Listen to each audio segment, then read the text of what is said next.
கர்த்தருடைய பரிசுத்த நாமம் மகிமைப்படுவதாக. 2 கொரிந்தியர் 10:18 வாசித்தோம். தன்னைத்தான் புகழுகிறவன் உத்தமன் அல்ல, கர்த்தரால் புகழப்படுகிறவனே உத்தமன். அப்போ ஒரு கிறிஸ்தவ வாழ்க்கையில நம்மை குறித்து ஆண்டவர் புகழ்ச்சியாக பேச வேண்டும், சொல்ல வேண்டும். முழு வேத புஸ்தகத்தை நம்ம வாசித்தா ஆண்டவர் சிலரை குறித்து புகழ்ச்சியாக பேசுகிறார். அதை வாசிக்கும் பொழுது நமக்கு என்ன யோசனை வர வேண்டும் என்றால், நாமும் தேவனால் என்ன செய்யப்பட வேண்டும்? புகழப்பட வேண்டும்.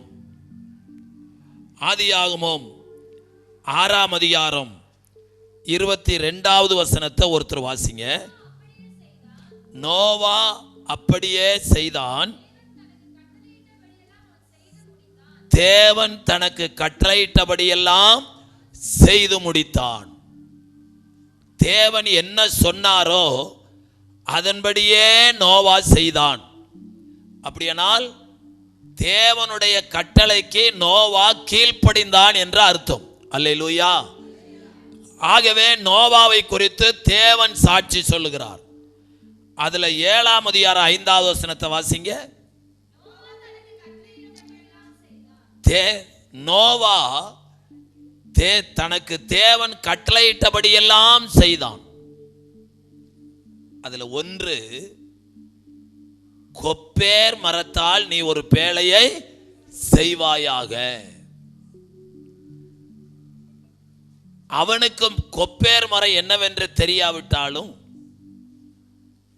அந்த ஊர்ல இருக்கிற மக்களை விசாரித்து கொப்பேர் மரம் எப்படி இருக்கும், எங்கே இருக்கும் என்று தேடி போய் அந்த கொப்பேர் மரத்தை வெட்டி அதனாலே ஆண்டவர் சொன்ன பேழையை அவன் செய்தான். அல்லேலூயா, ஆமென்.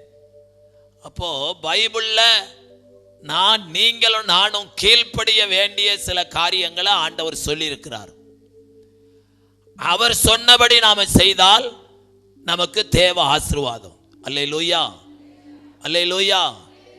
அப்ப அவர் சொல்லுக்கு கீழ்ப்படியாம நாம வேற எந்த காரியத்தை செய்தாலும் அதுல ஆசீர்வாதம் இல்லை. அல்லேலூயா, ஆமென். 2 முறை சொல்லி இருக்கிறது. நோவா கர்த்தர் சொன்னபடியே செய்தான். அப்ப நீங்களும் நானும் செய்ய வேண்டிய அநேக காரியங்களை கர்த்தர் சொல்லி இருக்கிறார். எபிரேயர் 11ஆம் அதிகாரம் 7வது வசனம் சொல்லுகிறது,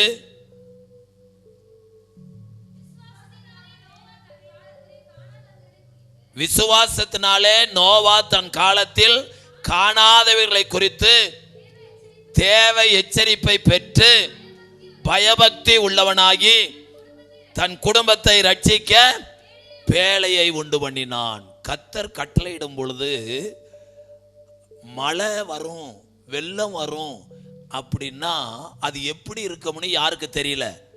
நோவாவுக்கு தெரியல. ஏன்னா நோவா காலத்து வரைக்கும் பூமியில என்ன பெய்யல? மழை பெய்யல. அப்போ மரம் செடி கொடிகள்லாம் எப்படி வளர்ந்தது அப்படின்னா பனியினால வளர்ந்தது. ஆகையினால தான் எலியா ஜெபம் பண்ணும்போது, என் வார்த்தையினாலே அன்றி மழையாவது பனியாவது இந்த வித்தியாசத்தில் என்ன செய்யக்கூடாது? மழை பெய்யாம பனி பெய்ஞ்சா விளைச்சல் இருக்கும் சில இடங்கள்ல, அதுவும் பெய்யக்கூடாதுன்னு சொல்லி செபிச்சதுனால கர்த்தர் வானத்தை அடைத்தார். மழையும் பெய்யல, பனியும் பெய்யல. அதுக்கு யாக்கோபு என்ன பேர் சொல்றாருன்னா, எலியா நம்மை போல பாடுள்ள மனுஷனாய் இருந்தும் மழை பெய்யாதபடி கருத்தா ஜெபம் பண்ணினான். அல்லேலூயா, ஆமென். அப்போ கருத்தில்லாம சில காரியங்களை செஞ்சிட்டோம்னா பின்னாடி அவதிப்பட வேண்டியது இருக்கும். ஆகவே கர்த்தருடைய பிள்ளைகளாகிய நாம நோவாவை தேவன் புகழ்ந்தது போல ஆண்டவருடைய வார்த்தையின்படி கீழ்ப்படிந்து செய்யக்கூடிய அந்த கிருபையை நாம தேவனிடத்தில் பெற்றுக்கொள்ள வேண்டும். அதற்கு நம்மை ஒப்பு கொடுக்க வேண்டும். அதற்காக நாம செபிக்க வேண்டும். ஆண்டவரே, ஒவ்வொரு வாரமும் நான் கேட்கிற கர்த்தருடைய வார்த்தைக்கு கீழ்ப்படிய, அதன்படி செய்ய எனக்கு பலன் தாரும் என்று சொல்லி நாம ஜெபித்து காரியங்களை செய்யும் பொழுது கர்த்தர் நம்மையும் புகழுவார். அல்லேலூயா, அல்லேலூயா. ஆபிரகாமை குறித்து வேதத்தில் வாசிக்கிறோம். 22ஆம் அதிகாரம் 12வது வசனம்.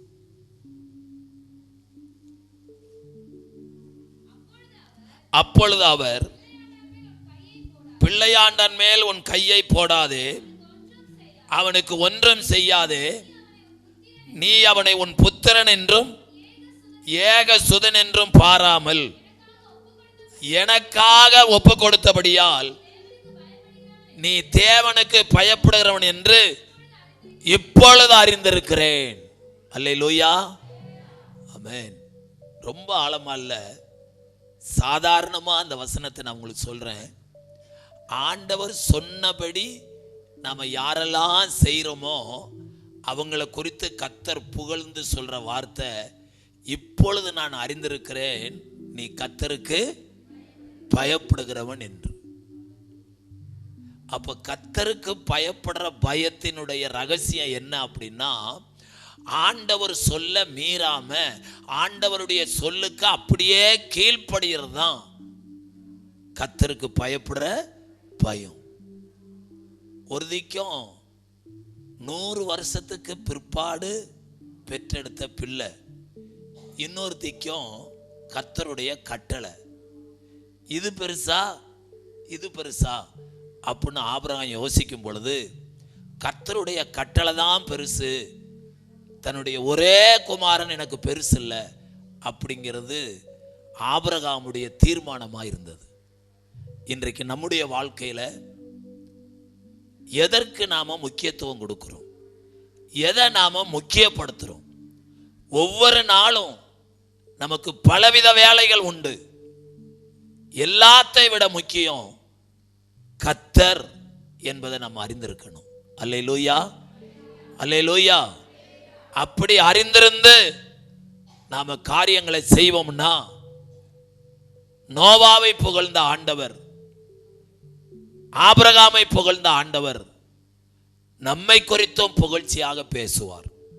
அல்லேலூயா. லூக்கா 18ஆம் அதிகாரம் 2வது வசனத்தை வாசிங்க.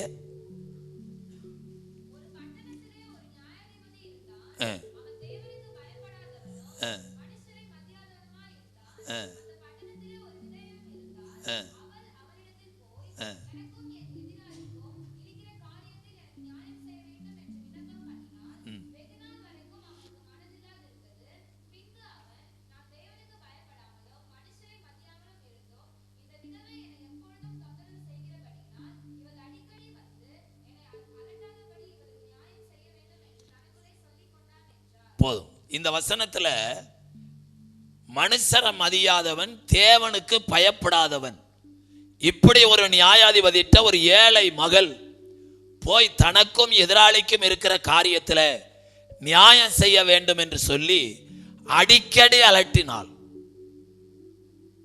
பைபிள் எப்படி சொல்லுது? இவள் வந்து என்னை அடிக்கடி அலட்டாதபடிக்கு இவளுக்கு என்ன செய்வேன்? அப்போ இப்படி யோசிப்போம், நாம ஞாயிற்றுக்கிழமையை விட்டா ஞாயிற்றுக்கிழமை தான். அப்ப நமக்கு எப்படி நியாயம் கிடைக்கும்? கொஞ்சம் யோசனை பண்ணி பாருங்க. கர்த்தருக்கு ஸ்தோத்திரம். அடிக்கடி ஒரு அம்மா போயிட்டு கடவுளுக்கு பயப்படாத ஒரு மனுஷன், மனுஷரை கொஞ்சம் கூட மதிக்க மாட்டான், அப்படிப்பட்ட ஒரு மனுஷங்கிட்ட அடிக்கடி போய் அலட்டுறா. ஆகவே அவளுடைய காரியத்துக்கு சீக்கிரமா என்ன கிடைத்தது? நியாயம் கிடைத்தது. அப்போ உங்க காரியம், என் காரியம் எது தாமதமாய் கொண்டிருக்கிறதோ அதுக்கு சீக்கிரமா நியாயம் கிடைக்கணும்னா அடிக்கடி நான் போய் அலட்டுகிறவர்களாய் இருக்க வேண்டும். அதே லூக்கா 23:40 வாசிங்க.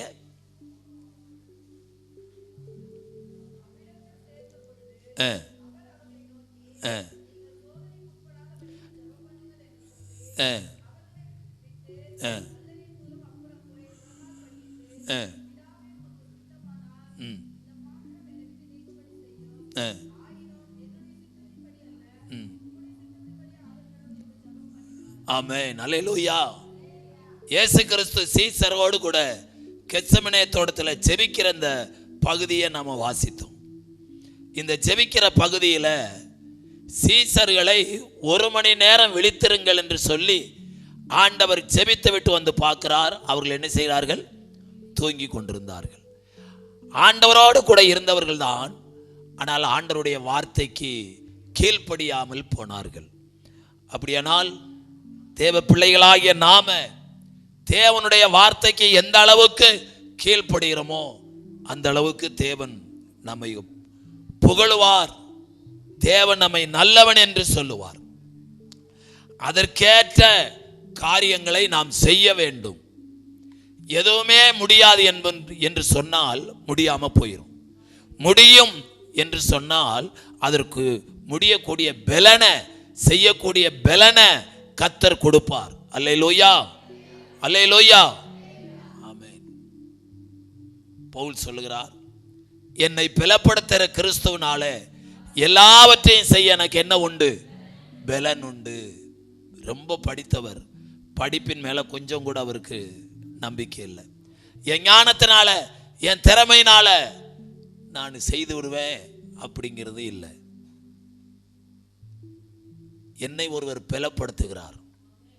அந்த பலப்படுத்துகிறதுனால நான் எல்லாவற்றையும் செய்ய எனக்கு என்ன உண்டு? பலன் உண்டு. அப்ப ஞாயிற்றுக்கிழமை ஆராதனை தேவனுடைய பலத்தை பெற்றுக்கொள்ளுகிற ஆராதனை. இந்த நாளில தேவனுடைய பலத்தை பெற்றுக்கொண்டா இந்த வாரம் முழுவதும் இந்த பலத்தினால நம்முடைய காரியங்களை நம்ம சாதிக்க முடியும். அல்லேலூயா, அல்லேலூயா, ஆமென். ஒரு காரியத்தை சொல்ல மறந்துட்டேன். லேட்டா வர்றவங்க இன்னும் கொஞ்சம் லேட்டா வாங்க. சீக்கிரமா வர்றவங்க இன்னும் கொஞ்சம் சீக்கிரமா வாங்க. அவரவர்களுக்கு நான் அளிக்கும் பலன் என்னோடு கூட வருகிறது. எனவே ஆபிரகாமை குறித்து ஆண்டவர் சொல்லுகிறார், நான் தேவனுக்கு பயப்படுகிறவன் என்பதை இப்பொழுது அறிந்திருக்கிறேன். மூன்றாவதாக ஆபிரகாமுடைய தோத்திரையா மனைவி பேர் என்ன பேரு? சாராள். யாருக்கும் சந்தேகம் இருக்கா? இல்ல.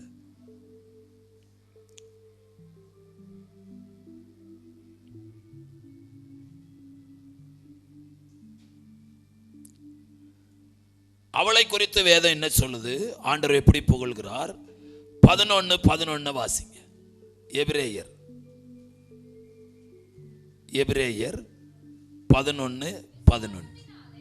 விசுவாசத்தினாலே சாராளும் வாக்குத்தத்தம் பண்ணினவர் உண்மையுள்ளவர் என்று எண்ணி கற்பந்தரிக்க பலனடைந்து வயது சென்றவளாயிருந்தும். ஆமென், அல்லேலூயா, ஆமென். நல்லா கவனிங்க. நான் சொல்லாத வார்த்தை இந்த மாத வாக்குத்தத்தத்தில் சொல்ற வார்த்தை அல்லது சொல்லப்பட்ட வார்த்தை இந்த பகுதியில் இருக்குது. சொல்லுங்க, அது எதுக்கு பலன் அடைந்தால்? கற்பந்தரிக்க என்ன வேணுமா?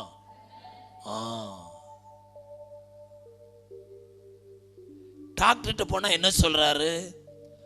அவர் முதல்ல டெஸ்ட் பண்ண சொல்றாரு. என்ன சொல்றாரு? டெஸ்ட் பண்ண சொல்றாரு. டெஸ்ட் பண்றவங்க பிரியாவா பண்றாங்க? இல்ல. அந்த டெஸ்ட் எப்படி இருக்குன்னு பார்த்து கற்பந்தரிப்ப கூடாத குறைவுகளை சொல்றார். ஆனா பைபிளை படிச்சு ஆண்டவர் மேல விசுவாசம் வைக்கிறவங்களுக்கு ஆண்டவருடைய வார்த்தை சொல்ற காரியம் என்ன அப்படின்னா, ஒரு ஸ்திரீ கற்பந்தரிக்க வேண்டுமானால் கற்பந்தரிப்பதற்கு உண்டான பலன், சொல்லுங்க, பலன் பெற்றுக்கொள்ள வேண்டும். அந்த பலனை கொடுக்கிறவர் யாரு? கர்த்தர். கர்த்தர் தமது ஜனத்துக்கு பலன் கொடுப்பார். உங்களுக்கு வேலை செய்வதற்குண்டான பலனை வேலை செய்யறவங்களுக்கு கொடுப்பார். படிப்பதற்குண்டான பலனை படிக்கிற பிள்ளைகளுக்கு கொடுப்பார். அல்லேலூயா. வியாபாரம் செய்யறவங்களுக்கு உண்டான பலனை வியாபாரம் செய்யறவர்களுக்கு கொடுப்பார். அல்லேலூயா.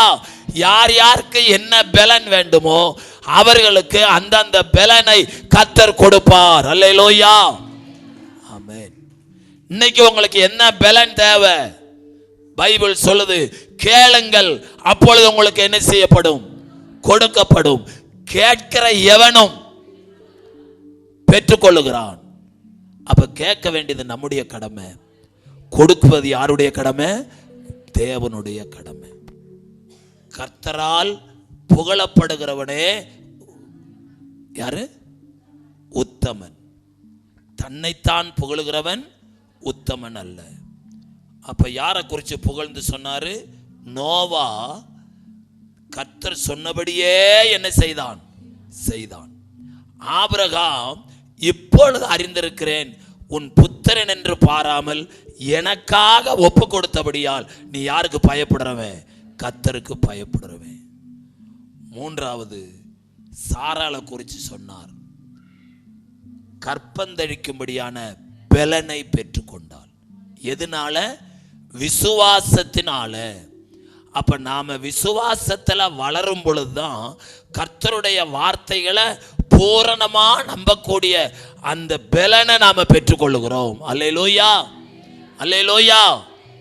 ஏசாயா 53:5 சொல்லுது என்ன பாருங்க, அவருடைய தழும்புகளால் குணமாகிறோம். அல்லேலூயா. நம்மளை பரிசோதிக்கிற டாக்டர் சொல்றாரு சாத்தியமே இல்லை சுகமாக்க. ஆனா வசனம் சொல்லுது அவருடைய தழும்புகளால் குணமாவீர்கள். இப்ப நீங்க யாரை நம்புறீங்க? மருந்தை நம்புறீங்க, தழும்பு நம்புறீங்களா? தழும்பு நம்புறோம். அவருடைய தழும்பு எங்க இருக்குது? அவருடைய கையில் இருக்குது. பைபிள் சொல்லுது, நான் உன்னை விட்டு விலகுவதும் இல்லை, உன்னை. அப்ப எப்போதும் கர்த்தர் என் கையை பிடிச்சிருக்கிறார். என் கையை பிடிச்சிருக்கிற கர்த்தருடைய கையில என்ன இருக்குது? தழும்பு இருக்குது. அந்த தழும்புகளால நான் என்ன ஆவேன்? சுகமாவேன்.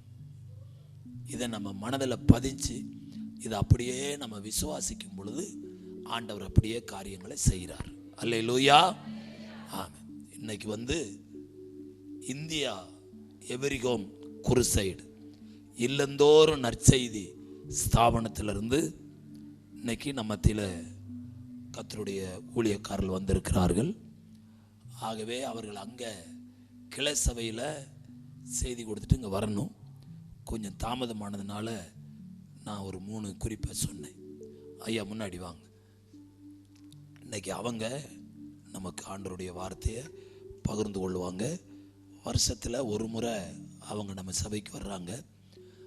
அவங்க ஒவ்வொரு டிஸ்ட்ரிக்ட் வாரியாக தாலுகா வாரியாக எடுத்து அந்தந்த கிராமங்களில் போய் வீட்டை தட்டி ஒவ்வொரு வீட்டுக்கும் கைப்பிரதி கொடுக்குறாங்க. எத்தனையோ பேர் நாய் கடித்து அவதிப்பட்டிருக்காங்க, எத்தனையோ பேர் மனுஷர்கள் அடிக்கப்பட்டிருக்காங்க. அப்படிப்பட்ட ஒரு சுவிசேஷ ஊழியத்தை அந்த ஸ்தாபனம் செய்யுது. ஆகினால அவங்க வார்த்தையை முடிச்சுட்டு வெளியே நிற்பாங்க.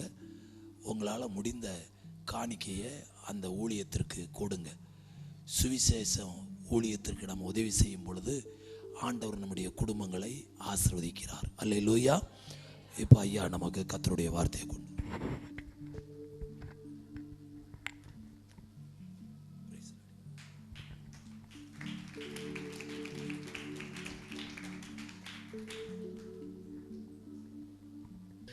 ஆண்டவராகிய இயேசு கிறிஸ்துவின் நாமத்தினாலே உங்கள் ஒவ்வொருவருக்கும் என் மனமார்ந்த வாழ்த்துதலையும் நன்றியும் நான் தெரிவித்துக் கொள்கிறேன். இந்த சபை உண்மையாகவே எங்களுக்கு ஒரு புதிய சபை கிடையாது. நாங்கள் ஒவ்வொரு வருஷமும் இங்கே எங்களுடைய ஊழியத்தை குறித்து நான் உங்களோட கூட ஷேர் பண்ணுறது மாத்திரமல்ல, நீங்கள் எங்களுக்கு ஒரு சிறப்பு காணிக்கை இந்த ஊழியத்துக்காக கொடுத்து வரீங்க. சில தனிப்பட்ட விதத்தில் இந்த ஊழியத்திற்காக ஜெபிக்கிறீங்க, கொடுக்குறீங்க. நன்றி செலுத்துகிறோம். அதே போல் பாஸ்டர் ஐயா அவர்களுக்கு எங்களுடைய மனமார்ந்த நன்றி. எங்களுடைய ஸ்தாபனத்தின் சார்பாக ஐயா எங்களை சந்தோஷத்தோடு கூட ஒவ்வொரு வருஷமும் இங்கே அழைக்கிறாங்க. ஐயா அவங்களுக்கும் அவங்களுடைய பெரிய ஊழியங்களுக்காக கூட நாங்கள் தொடர்ந்து ஜெபிக்கிறோம். கர்த்தர் ஊழியங்களை ஆசீர்வதிக்க வேண்டும். இல்லந்தோர் நற்செய்தி ஸ்தாபனத்தை குறித்து நீங்கள் கேள்விப்பட்டிருப்பீங்க. ஒவ்வொரு வீட்டுக்கும் இயேசு கிறிஸ்துவின் அன்பை நாங்கள் அறிவிக்கிறோம். ட்ராக்ஸ் கொடுப்பது தான் எங்களுடைய முக்கியமான ஒரு ஊழியமாக இருக்கிறது. கைப்பிரதியை நாங்கள் ஒவ்வொரு வீட்டுக்கும் கொடுக்குறோம். இந்திய தேசத்தில் 1964 2004 வரையில் 60 வருஷங்களை நாங்கள் நிறைவு பண்ணியிருக்கிறோம். இப்போ 61வது வருஷத்தில் நாங்கள் கடந்து போகிறோம். இந்தியாவில் 3 முறை சுவிசேஷத்தை அறிவிச்சிருக்கிறோம். 3 முறை இந்தியா முழுசும் சாத்தியமுள்ள எல்லா வீடுகளுக்கும் இயேசு கிறிஸ்துவை குறித்து நாங்கள் அறிவித்திருக்கிறோம். இந்தியாவில் சுவிசேஷம் அறிவிக்கிறதுன்றது ரொம்ப கஷ்டமான ஒரு காரியம். பல ஜாதி, பல இனம், பல மொழி, பல கலாச்சாரம், பல பழக்க வழக்கங்கள், இவர்கள் மத்தியில் சுவிசேஷத்தை அறிவிக்கிறோம். இப்போ இந்திய தேசத்தில் சுவிசேஷம் அறிவிப்பது எத்தனை கடிமை என்பது உங்களுக்கெல்லாம் தெரியும். ஏன்னா ஊழியங்கள் ஒவ்வொரு நாளுக்கு நாள் சுவிசேஷம் அறிவிப்பது கடுமையாகவே போயிட்டு வருது. இப்போ தமிழ்நாட்டிலே சுவிசேஷம் அறிவிக்கிறது பல இடங்களில் பல எதிர்ப்புகளை இல்லந்தோர் நற்செய்தி ஊழியர்கள் சந்தித்து கொண்டிருக்கிறாங்க. ஆனால் இந்த 40 வருஷம் 60 வருஷ ஊழியத்தில் ஏராளமான மக்களுக்கு இயேசு கிறிஸ்துவின் அன்பை அறிவித்து சபைகளில் சேர்த்துருக்குறோம். நிறைய சபைகளில் புதிய ஆத்மாக்களை ஞானஸ்தானம் கொடுத்து சபைகளில் சேர்த்துருக்குறோம். கர்த்தர் தான் பெரிய காரியங்களை செஞ்சு கொண்டிருக்கிறாங்க. சபைகள் இல்லாத இடங்களில் கிறிஸ்து குழுக்கள் அப்படின்னு சொல்லி சின்ன சின்ன குழுக்களை கூட்டி அங்கே அவங்கள ஆராதிக்க வைக்கிறோம். ஏன்னா சபை போகிறதுக்கு ரொம்ப தூரத்தில் இருக்கிறதுனால அப்படிப்பட்ட சில கிறிஸ்து குழுக்கள் இந்தியாவில் 8000 கிறிஸ்து குழுக்கள் இல்லந்தோர் நற்செய்தி ஊழியர்கள் நடத்தி கொண்டிருக்கிறாங்க. அதில் சில கிறிஸ்து குழுக்கள் பெருசாகி வளர்ந்து இப்போ அவங்களுக்கு சபை தேவைப்படுது. ஆகவே சபை இல்லாத இடங்களில் சபைகளையும் கட்டி கொண்டிருக்கிறோம். சபை கட்டுறது எங்களுக்கு தரிசனம் இல்லைனாலும் சபை அவசியமாக இருக்கிறதுனால சபை கட்ட வேண்டிய ஒரு சூழ்நிலை இருக்கிறோம். 123 சபைகள் இந்தியா முழுசும் இல்லந்தோர் நற்செய்தியினுடைய சபைகள் உண்டு. ஆனால் எங்களுக்கு சபைகள் தான் சப்போர்ட்டு. பட் சபை இல்லாதனால அங்கே சபைகளை நாங்கள் ஆரம்பித்து நடத்துகிறோம். ஒரு மாநிலம் எடுத்துகிட்டோம். அந்த மாநிலத்தில் எத்தனை மாவட்டம், ஒரு மாவட்டத்தில் எத்தனை தாலுக்கா, ஒரு தாலுக்காவில் எத்தனை கிராமம், ஒரு கிராமத்தில் எத்தனை வீடுங்க, அந்த மாதிரி கணக்கெடுத்து கிரமமாக ஒவ்வொரு வீட்டுக்கும் சுவிசேஷத்தை அறிவிக்கக்கூடிய கிருபையை கர்த்தர் எங்களுக்கு கொடுத்துருக்குறாங்க. இந்த 60 வருஷங்களில் நாங்கள் விதமாக செய்ய ஆண்டவர் எங்களுக்கு உதவி செய்திருக்கிறார். இப்போ ஒய்கோஸ் அப்படின்னு சொல்லி ஒரு ஊழியத்தை உலகம் முழுசும் ஆரம்பிச்சிருக்கிறோம். 2019 இருந்து 2038 வரை ஏறக்குறைய 20 வருஷம். இந்த 20 வருஷத்தில் முழு உலகத்துக்கும் சுவிசேஷத்தை அறிவிக்கணும் அப்படின்னு சொல்லி ஏறக்குறைய 200 கோடி வீடுகளுக்கு சுவிசேஷத்தை அறிவிக்கணும்னு சொல்லி 2019 இந்த ஒய்கோஸ் ஊழியங்கள் இப்பொழுது இல்லந்தோர் நற்செய்தி ஸ்தாபனம் செய்து கொண்டிருக்கிறது. அதில் ஒவ்வொரு ஸ்டேட்லேயும் அந்த ஊழியங்கள் நடைபெற்று கொண்டு, தமிழ்நாட்டில் முதல்ல சென்னையில் இந்த ஊழியத்தை ஆரம்பித்தோம். சென்னையில் ஏறக்குறைய 12 லட்சம் வீடுகளுக்கு சுவிசேஷத்தை அறிவிக்க கர்த்தர் கிருபை செய்தார். ஆமென், அல்லேலூயா. 12 லட்சம் வீடுகளுக்கு வீடு வீடாக சென்று சுவிசேஷத்தை சென்னையில் இருக்கக்கூடிய ஒவ்வொரு வீட்டுக்கும் காஸ்பல் கொடுத்துருக்குறோம். ஆண்டவர் பெரிய காரியங்களை செஞ்சாங்க. எத்தனை எதிர்ப்புகள், எத்தனை கஷ்டங்கள், எத்தனை அடிகள், எத்தனை பிரச்சனைகள், போலீஸில் பிடிச்சிட்டு போயிட்டு கொடுத்த காரியங்கள் எல்லாம் இருந்தாலும் கூட ஊழியத்தை செய்ய ஆண்டவர் உதவி செஞ்சுருக்கிறார். ஏராளமான மக்களுக்கு சுவிசேஷத்தை அறிவிக்க ஆண்டவர் கிருபை செய்திருக்கிறார். ஐயா அவங்க சொன்னது போல் எங்கள் ஊழியத்தில் எதிர்ப்புகள் ரொம்ப ஜாஸ்தி. ஒரு இஸ்லாமிய பகுதியில் சுவிசேஷம் சொன்னோன்னு சொல்லி சாக்கடையில் தூக்கி போட்டாங்க. அந்த மாதிரியான ஊழியங்கள் உண்டு. அது மாத்திரம் இல்லை, தீ வச்சுருக்கிறாங்க. ட்ராக்ஸ் எல்லாம் பிடுங்கி ட்ராக்ஸை கீழே வச்சு அது மேலே ஊழியக்காரர் நிற்க வச்சு தீயை வச்சு கொளுத்திருக்கிறாங்க. ட்ராக்ஸ் எல்லாம் கொளுத்திருக்கிறாங்க ஊழியக்காரர் நிற்க வச்சு. அவங்க சொன்னது என்ன சொல்லியிருக்காங்கன்னா, இன்றைக்கி ட்ராக்ஸை கொளுத்தணும், அடுத்த முறை வந்தால் உங்களை கொளுத்துவோம் அப்படின்னு சொல்லி எச்சரித்து வெளியே அனுப்பியிருக்கிறாங்க. பொய் வழக்குங்க, எத்தனையோ வழக்குங்க. ஜெயிலில் பிடிச்சி போட்டிருக்கிறாங்க. இந்த கோயம்புத்தூர் ஜெயிலில் 23 நாள் எங்களுடைய ஊழியக்காரர் ஒருத்தர் இருந்தாங்க. நாய்க்கடி உங்களுக்கு கேட்குறதுக்கு ஒரு மாதிரி சிரிப்பாக இருக்கலாம். ஆனால் நாய் கடிக்காத ஊழியக்காரரே கிடையாது. கிராமங்களில் போனால் முதல்ல சந்திக்கிறது ஆளுங்களை, ஆத்மாவை விட நாய்களை தான் ஜாஸ்தி சந்திக்கிறாங்க. அது இப்போ நமக்கு நாயை பற்றி நிறைய நியூஸு செய்தியெல்லாம் பார்க்குறோம், டிவிலெலாம் நிறைய செய்தி பார்க்குறோம். ஊழியக்காரங்களுக்கு எப்படி இருந்திருக்குன்றதை நீங்கள் கொஞ்சம் யோசித்து பாருங்கள். எங்கள் ஊழியத்தில் களத்தில் பணி செய்கிற ஊழியக்காரர்களுக்கு நாய் கடிக்காத ஊழியக்காரரே கிடையாது. அந்த லெவலில் ஊழியர்கள் இருந்திருக்கிறாங்க. பல எதிர்ப்புகள் மத்தியிலும் கர்த்தருடைய ஊழியத்தை செய்ய ஆண்டவர் எங்களுக்கு கிருபை செய்திருக்கிறார். ஒன்று தான் ரொம்ப முக்கியமான ஒன்று அச்சடிக்கப்பட்ட கர்த்தருடைய வார்த்தை, அதுதான் ட்ராக்ஸு. இந்த ட்ராக்ஸை வந்து 8 மொழியில் இந்தியா முழுசும் உள்ள மாநிலங்களில் நாங்கள் விநியோகிக்கிறோம். இது பிரதானமாக பேசக்கூடிய 8 மொழியில் நாங்கள் அதை வந்து விநியோகிக்கிறோம். ஏசாயா தீர்க்கதரிசன புஸ்தகம் 5:11 சொல்லுது, கர்த்தருடைய வசனம் வெறுமையாய் திரும்பாது. ஆகவே கர்த்தருடைய வார்த்தைகள் அச்சடிக்கப்பட்ட வசனத்தை நாங்கள் ஒவ்வொரு வீட்டுக்கும் கொடுத்து வரோம். ஆண்டவர் பெரிய காரியங்களை செய்து கொண்டிருக்கிறார். ஒரு 3 முக்கியமான காரியத்தை சொல்லிவிட்டு நான் செய்திக்குள்ளாக போகிறேன். இந்த சுவிசேஷ ஊழியத்திற்கு செய்ய வேண்டிய 3 காரியம். 1, சுவிசேஷத்தை அறிவிங்க. யாராக இருக்கட்டும், நம்ம எந்த வேலை செய்யலாம். ஒரு வேலை ஐடி ஃபீல்டில் இருக்கலாம், இல்லை ஒரு வேலை ஆஃபீஸில் வேலை செய்யலாம், இல்லை வியாபாரம் பண்ணலாம், இல்லை எந்த வேலை செய்யலாம். 1000 வேலை செஞ்சாலும் நம்முடைய நோக்கம், நம்முடைய லட்சியம், நம்முடைய முக்கியம் சுவிசேஷத்தை நாம் அறிவிக்க வேண்டும். ஆமென். சுவிசேஷம் அறிவிக்கிறதுக்கு வரையும் தியாலஜிக்கல் படிச்சுட்டு ஒரு பெரிய லெவலில் போய் அப்படி தான் சுவிசேஷம் அறிவிக்கணும் அவசியம் இல்லை. பக்கத்தில் இருக்கிற ஒருத்தருக்கு இயேசுவை பற்றி சொல்கிறதுக்கு பெரிய தாளந்தும் பெரிய படிப்பும் தேவையில்லை. ஆண்டவரும் நமக்கு செஞ்சதை மற்றவங்களுக்கு எடுத்து சொல்கிறதுக்கு பெரிய வரம் நமக்கு வேண்டியதில்லை. ஆகவே சுவிசேஷத்தை நாம் அறிவிக்க வேண்டும். சுவிசேஷத்தில் சபை சுவிசேஷத்தை அறிவித்தா இன்றைக்கி பெரிய அளவில் இந்திய தேசத்தில் நம்மளால் ஊழியத்தை செய்ய முடியும். ஆகவே ஒவ்வொருத்தரும் சுவிசேஷத்தை அறிவிக்க வேண்டும். 2வது, சுவிசேஷ ஊழியத்துக்காக ஜெபிக்க வேண்டும். ஆமென். நீங்கள் எல்லாம் ஜெபிக்கிறீங்கன்னு சொல்லி நான் நினைக்கிறேன். நிறைய சாட்சிகளை சொல்லிகிட்டே போகலாம். நிறைய சாட்சிகள் உண்டு. இல்லந்தூர் நற்செய்தி ஸ்தாபனத்தில், இல்லந்தூர் நற்செய்தி ஸ்தாபனம் அடுத்த மாதத்தில் நாங்கள் 80வது ஆண்டு உலகம் முழுசில், உலக அளவில் 80வது ஆண்டுக்குள்ளே நாங்கள் பிரவேசிக்கிறோம். 80வது வருஷத்துக்குள்ளே பிரவேசிக்கிறோம். இந்தியாவில் 60 வருஷத்தை முடிச்சிட்டோம். ஆனால் உலக அளவில் 80வது வருஷத்துக்குள்ளே நாங்கள் அடி எடுத்து வைக்கிறோம். உலகம் முழுசும் 200 நாடுகளில் வீடு வீடாக போய் கைப்பிரதி கொடுக்கக்கூடிய ஊழியத்தை செஞ்சு கொண்டிருக்கிறோம். சமீபத்தில் நேபாளில் நடந்த ஒரு சம்பவத்தை சொல்லிவிட்டு நான் செய்திக்குள்ளாக போக விரும்புகிறேன். நேபாளில் இந்த மாதம் வர செப்டம்பர் மாதம் கடைசி வாரத்தில் ஒரு டீம் இந்தியாவிலேருந்து நேபாளில் ஊழியம் செய்யறதுக்கு போகிறாங்க. நேபாள் ஊழியன்றது ஒரு சாதாரணமான கிடையாது. நேபாள் வந்து கிறிஸ்தவத்திற்கு மதத்துக்கு தடை உள்ள ஒரு இடம். அங்கே வந்து சுவிசேஷ ஊழியத்தை செய்ய முடியாது. இங்கேருந்து ஒரு டீம் போயிருந்தாங்க. எங்கள் எக்ஸிக்யூட்டிவ் டைரக்டர் அவங்க ஸ்டீவன் மேக்ஸ்வெல் அவருடைய தலைமையில் ஒரு 5 பேர் சேர்ந்த குழு உத்தரப்பிரதேசத்திலேருந்து நேபாள் தேசத்துக்கு ஊழியத்துக்காக போயிருக்கிறாங்க. அங்கேருந்து ஒரு டீம் எங்களை கூப்பிட்டுருக்குறாங்க. இங்கே வந்து கொஞ்சம் ஊழியம் செய்யுங்க, இங்கே இருக்கக்கூடிய போதகர்களுக்கு கொஞ்சம் டீச் பண்ணுங்கள், எப்படி சுவிசேஷ ஊழியத்தை செய்யணுன்றதை கொஞ்சம் டீச் பண்ணுங்கள் அப்படின்னு சொல்லி ஒரு மறைமுக அழைப்பு கிடைச்சதுனால உத்தரப்பிரதேசத்துலேருந்து 800 கிலோமீட்டர்கிட்ட அங்கே நேபாள் தேசத்துக்கு மலைப்பகுதிக்கு அவங்க போகிறாங்க. பைக்கில் போகிறாங்க.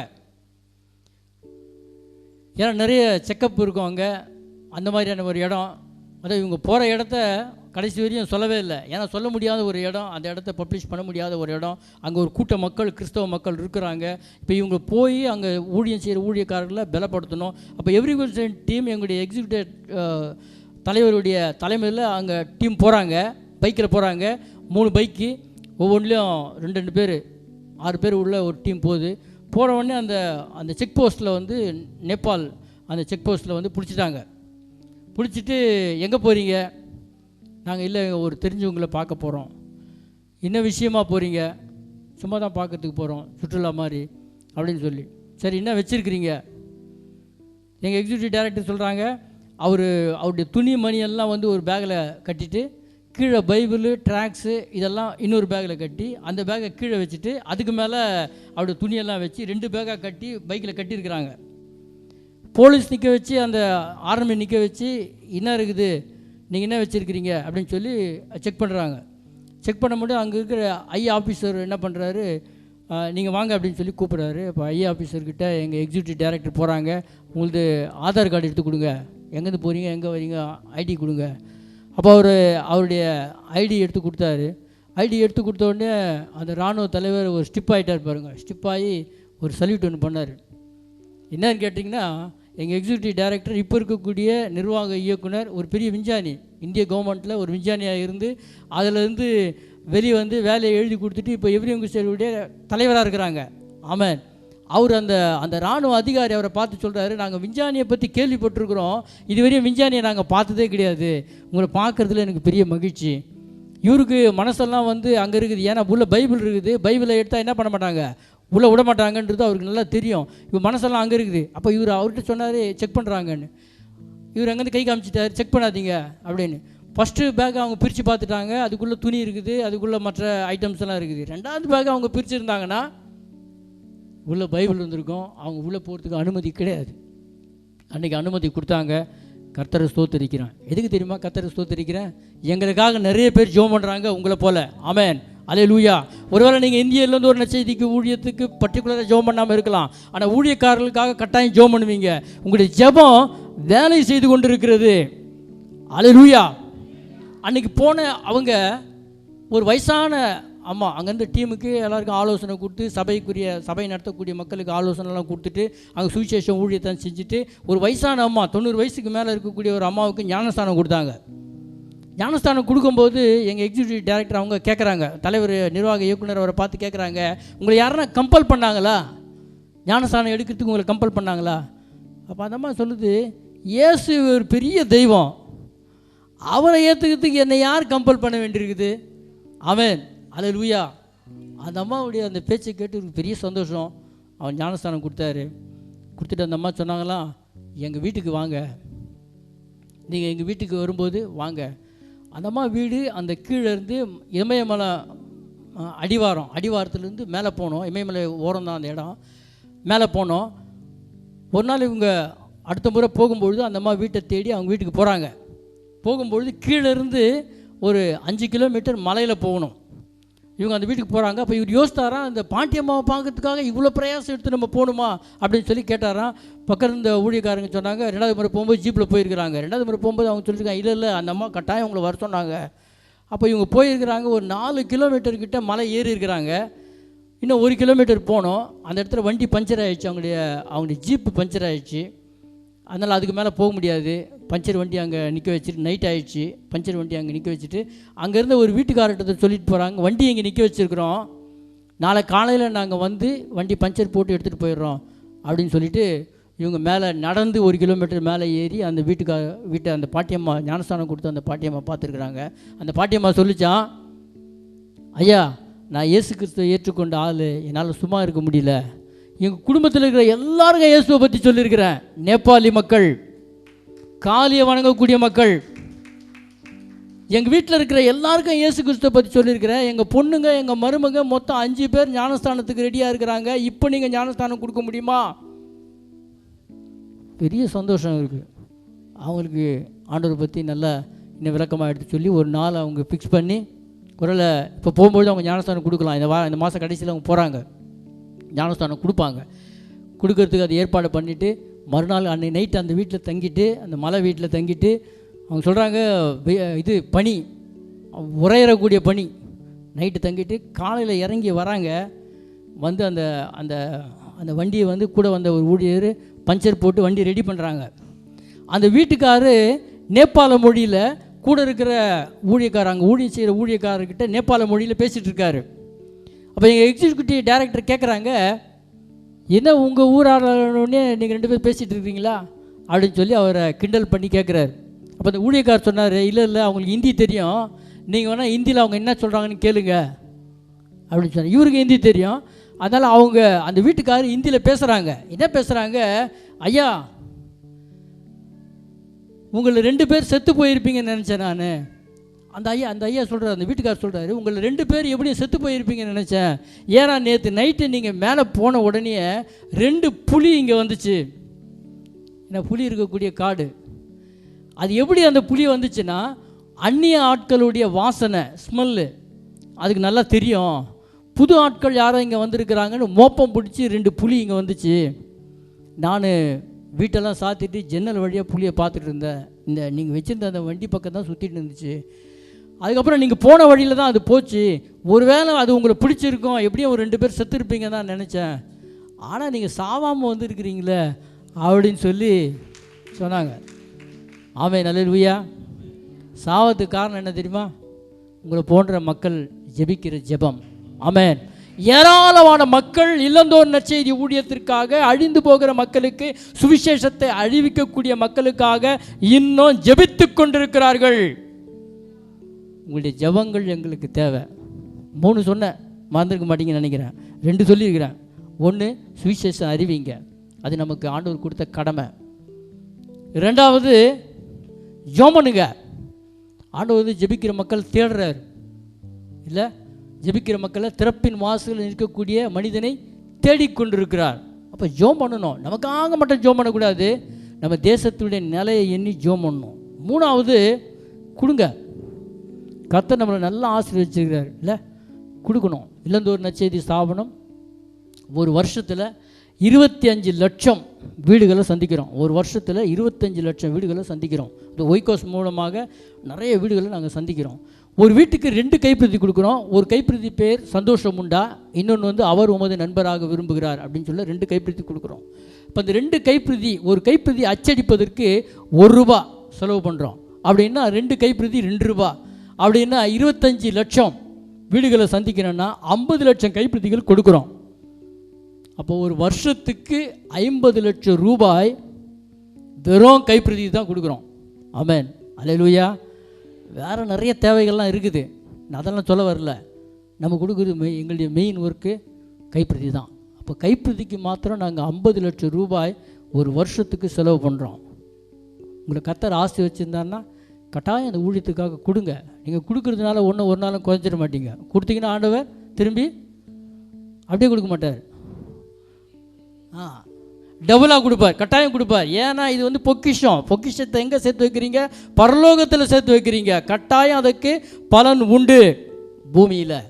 இப்போ அந்த 3 காரியங்களை நீங்கள் மனதில் வைத்துக் கொள்ளுமாறு அன்போடு கூட கேட்டுக்கொள்கிறோம். இப்போ ஒய்காஸ் ஊழியங்கள் தமிழ்நாட்டில் நாளையிலிருந்து தருமபுரி மாவட்டத்தில் தொடர்றாங்க, ஊழிய தொடர்றாங்க. அரூர் அந்த பகுதியில் இந்த ஊழியங்கள் தொடர்ந்து நடைபெற்று கொண்டிருக்கிறது. இந்த ஊழியத்துக்காக ஜெபிக்குமாறு அன்போடு கூட கேட்டுக்கொள்கிறோம். ஒரு சுருக்கமான ஒரு செய்திக்குள்ளாக நம்ம கடந்து போகிறோம். கர்த்தர் நல்லவர். ஆமென். சங்கீதம் 49ஆம் சங்கீதம் முன்னுரைக்காக நான் இந்த சங்கீதத்தை சொல்ல விரும்புகிறேன். இந்த சங்கீதத்தை நீங்கள் வீடுகளில் வாசித்து பாருங்கள். உண்மையாகவே அற்புதமான ஒரு சங்கீதம். இந்த சங்கீதத்தினுடைய அந்த முன்னுரை, இந்த சங்கீதத்தினுடைய சாராம்சம் அப்படின்னு சொல்லி நீங்கள் பார்த்தீங்கன்னா, ஐஸ்வர்யம், ஆஸ்தி, ஞானம், ஆத்துமா, அழிவு, இதை குறித்து அந்த சங்கீதம் ஃபுல்லாகவே சொல்லப்பட்டிருக்கிறத பார்க்கலாம். ஒரு மனுஷனுக்கு பணம் இருந்தால் அது அவனுக்கு வாழ்க்கை கிடையாது அப்படின்றத சொல்லும். அப்போ பணம் நமக்கு வந்தால் அதை நம்ம எப்படி கையாளணும் அப்படின்ற விவரம் அதில் இருக்கப்பட்டது. நம்முடைய ஆத்மாவை நம்ம காத்துக்கணும்னா நம்ம எப்படி இருப்போம், ஒரு மிருகம் எப்படி அழிஞ்சு போதோ அந்த நிலைக்கு நம்ம போயிடுவோம் அப்படின்ற மாதிரி அநேக போதனைகள் இந்த பகுதியில் கொடுக்கப்பட்டிருக்கிறத பார்க்கலாம். குறிப்பாக பார்த்தீங்கன்னா, ஐஸ்வரவான், அறிவில்லாதவன், மிருகம், இது 3ஐயும் இந்த பகுதி ரொம்ப அழகாக ஏற்று சொல்லுது. இந்த சங்கீதத்தினுடைய 20 வசனங்கள் இருக்குது. அந்த 20 வசனத்தினுடைய மைய கருத்து, மைய பொருள் இந்த சங்கீதத்தில் என்ன சொல்லுதுன்னா, 20வது வசனம் தான் அதனுடைய மைய கருத்து, மைய பொருள். கனம் பொருந்தியவனாய் இருந்தும், கவனிங்க, கனம் பொருந்தியவன் அப்படின்னா ஐஸ்வர்யவான், பணம் உள்ளவன், ஆஸ்தி உள்ளவன், செழிப்புள்ளவன் அப்படின்னு கூட நம்ம எடுத்துக்கலாம். செழிப்பு தப்பு கிடையாது, ஆசீர்வாதம் தப்பு கிடையாது. ஆனால் இங்கே சொல்ல வர வசனம் என்னன்னா, கனம் பொருந்தியவனாய் இருந்தும் அறிவில்லாத மனுஷன். ஆண்டவரை குறித்து அறிவில்லைனா, அந்த பணத்தை சரியாக பயன்படுத்த அறிவில்லைனா, அந்த அறிவில்லாத மனுஷன் அழிந்து போகும் மிருகங்களுக்கு ஒப்பாய் இருக்கிறான். ஆமென். அவன் எப்படி இருக்கிறான்னா, மிருகத்துக்கு ஒப்பாக இருக்கிறான். ஆஸ்தி நிறைய இருக்கலாம், ஐஸ்வர்யம் நிறைய இருக்கலாம், பணம் நிறைய இருக்கலாம், நிறைய செல்வாக்கு நிறைய இருக்கலாம், எல்லாம் இருக்கலாம். கனம் பொருந்தியவனாவ உலகத்தில் கனம் பொருந்தினா இருக்கலாம். ஆனால் ஆண்டவரை குறித்த அறிவு, அந்த பணத்தை செலவு பண்ணக்கூடிய அறிவு, அந்த அறிவு இல்லைன்னா அவன் எப்படி இருக்கிறான்? மிருகத்துக்கு ஒப்பாய் இருக்கிறான். எங்கள் வீடு ஐநாவரம் பக்கத்தில் வியாசார்பாடி. சனிக்கிழமையில் பார்த்தீங்கன்னா அங்கே ஆடுங்க ஓட்டின்னு போவாங்க. ஏன்னா அங்கே ஆடு தொட்டி இருக்குது, உங்களுக்கு தெரிய நினைக்கிறேன். அங்கே தான் ஆடெல்லாம் கட் பண்ணுவாங்க. அந்த ஆடுங்க போவோம் பாருங்கள், ரொம்ப சந்தோஷமாக போவோம். சும்மா அதுக்கு சாப்பாடெல்லாம் கொடுத்துருப்பான், அதுக்கு தேவையானதெல்லாம் கொடுத்துருப்பான். அது போகிறது பார்த்தீங்கன்னா ரொம்ப ஆடி ஆடி ரொம்ப சந்தோஷமாக அவர் பின்னாலே போயிட்டே இருக்கும். ஆனால் அதுக்கு ஒன்றும் தெரியாது. என்ன தெரியாது? அங்கே போனால் என்ன பண்ண போகிறான், கட் பண்ண போகிறான்றது அதுக்கு தெரியாது. ஆனால் அது பெரிய, நீங்கள் கொடுத்து பாருங்கள், என்ன சாப்பாடு கொடுங்க, நல்லா சாப்பிடும். நம்ம நாளைக்கு செத்து போக போகிறோன்றது அதுக்கு தெரியாது. இருக்கிறத வச்சு கொண்டாட்டம், சந்தோஷம், மகிழ்ச்சி. அதை தான் இங்கே வேதம் சொல்லுது. கனம் பொருந்தியவனாய் இருந்தும் அறிவில்லாத மனுஷன் அழிந்து போகிற மிருகங்களுக்கு ஒப்பாய் இருக்கிறான். ஆமென். இதனுடைய நல்ல விளக்கத்தை நம்ம பார்க்கணுன்னா ஆண்டவராகிய இயேசு கிறிஸ்து சொல்கிற ஒரு அற்புதமான ஒரு உவமை. ஆமென், அல்லேலூயா. ஒரு அற்புதமான ஒரு உவமை. லூக்கா சுவிசேஷம் 12 அதிகாரம் 12லேருந்து 21 வசனங்களில் நீங்கள் வீட்டில் போய் வாசித்து பாருங்கள். நான் அப்பப்போ ஒரு வசனத்தை மாத்திரம் உங்களுக்கு ஞாபகப்படுத்துகிறேன். இங்கே ஒரு மனுஷன், நான் வாசித்துறேன். பின்பு 15ஆம் வசனம், 12ஆம் அதிகாரம் 15ஆம் வசனம். பின்பு அவர்களை நோக்கி, இங்கே ஒரு மக்கள் வராங்க, அங்கே பாகம் பிரித்து கொடுங்கன்னு சொல்லி ஏசாமியை 2 பேர் வந்து கேட்குறாங்க, சொத்து பிரித்து கொடுங்க அப்படின்னு சொல்லி கேட்குறாங்க. அவர்கிட்ட ஆண்டவராக இயேசு கிறிஸ்து ஒரு உவமையை, ஒரு சம்பவத்தை அவர் சொல்கிறார். பின்பு அவர்களை நோக்கி, பொருளாசையை குறித்து எச்சரிக்கையாக இருங்கள். கவனிங்க, பொருளை பற்றி எச்சரிக்கையாக இருங்கன்னு சொல்லலை, பொருள் ஆசையை குறித்து. நம்ம நிறைய நேரங்களில் பொருளை பற்றி தான், பணக்காராக இருந்தால் அவன் பரலோகத்துக்கு போக மாட்டான் அப்படின்ற ஒரு கான்செப்டில் பேசுகிறாங்க. கிடையாதுங்க. பணம் அவசியம் தேவை. காலையில் எழுந்து பேஸ்ட்டு வச்சு வாயில் பேஸ்ட்டு தேய்க்கிறேன் பாருங்கள், அதுலேருந்து வீடு போய் சேர்ற வரையும் பணம் வேணும். பணம் இல்லைன்னா வாழ முடியாது. பணம் பெருசு கிடையாது. இங்கே வேதம் சொல்லுது பண ஆசையை குறித்து எச்சரிக்கையாய் இருங்கள். ஏனெனில் ஒருவனுக்கு எவ்வளவு திரளான ஆசை இருந்தாலும் அது அவனுக்கு ஜீவன் அல்ல. அந்த சங்கீதத்தை இங்கே விளக்கத்தை நம்ம பார்க்கலாம். எவ்வளோ பெரிய பணக்காரனாக இருக்கலாம், எவ்வளோ பெரிய ஆஸ்தி இருக்கலாம், எவ்வளோ பெரிய செல்வம் இருக்கலாம், எவ்வளோ பெரிய பதவியில் இருக்கலாம், எவ்வளோ பெரிய பட்டத்தில் இருக்கலாம், எல்லாம் நீ இருக்கலாம். ஆனால் அதெல்லாம் ஜீவன் கிடையாது அப்படின்னு இங்கே இயேசு கிறிஸ்து ரொம்ப அழகாக சொல்கிறாங்க. அல்லாமலும் ஒரு ஓமையை அவர்களுக்கு சொன்னார். ஐஸ்வர்யமுள்ளவருடைய நிலம் நன்றாய் விளைந்தது. கவனிங்க, ஒரு ஐஸ்வர்யவான், இவன் ஏழை கிடையாது. இங்கே வேதத்தில் சொல்லும் போது, இயேசு கிறிஸ்து சொல்லும் போது அழகாக சொல்கிறாரு, இவன் பணக்காரன் விதை விதைக்கிறான். அங்கே எப்படி வளருது? நன்றாய் விளைந்தது. அப்பொழுது அவன், நான் என்ன செய்வேன், என் தானியங்களை சேர்த்து வைக்கிறதுக்கு இடமில்லையே. இவன் ஏற்கனவே பணக்காரன், ஏற்கனவே நிறைய மூட்டையாக தானியம் இருந்திருக்க கூடும். ஆனால் இங்கே என்ன சொல்கிறான், நான் என்ன செய்வேன், அவனுக்கு ஒரு கவலை வந்துடுச்சு. எப்போது நிறைய பணம் சேர்ந்தால் கவலை வந்துடும். பணம் இல்லாதவனுக்கும் கவலை இருக்கும், பணம் சேர்ந்தாலும் கவலை இருக்கும். பணம் இல்லாதவனுக்கு சாப்பிட்றதுக்கு காசு இல்லைன்னு நினைப்பான், பணம் இருக்கிறவன் சேர்த்து வைக்க முடியலையான்னு கவலைப்படுவான்.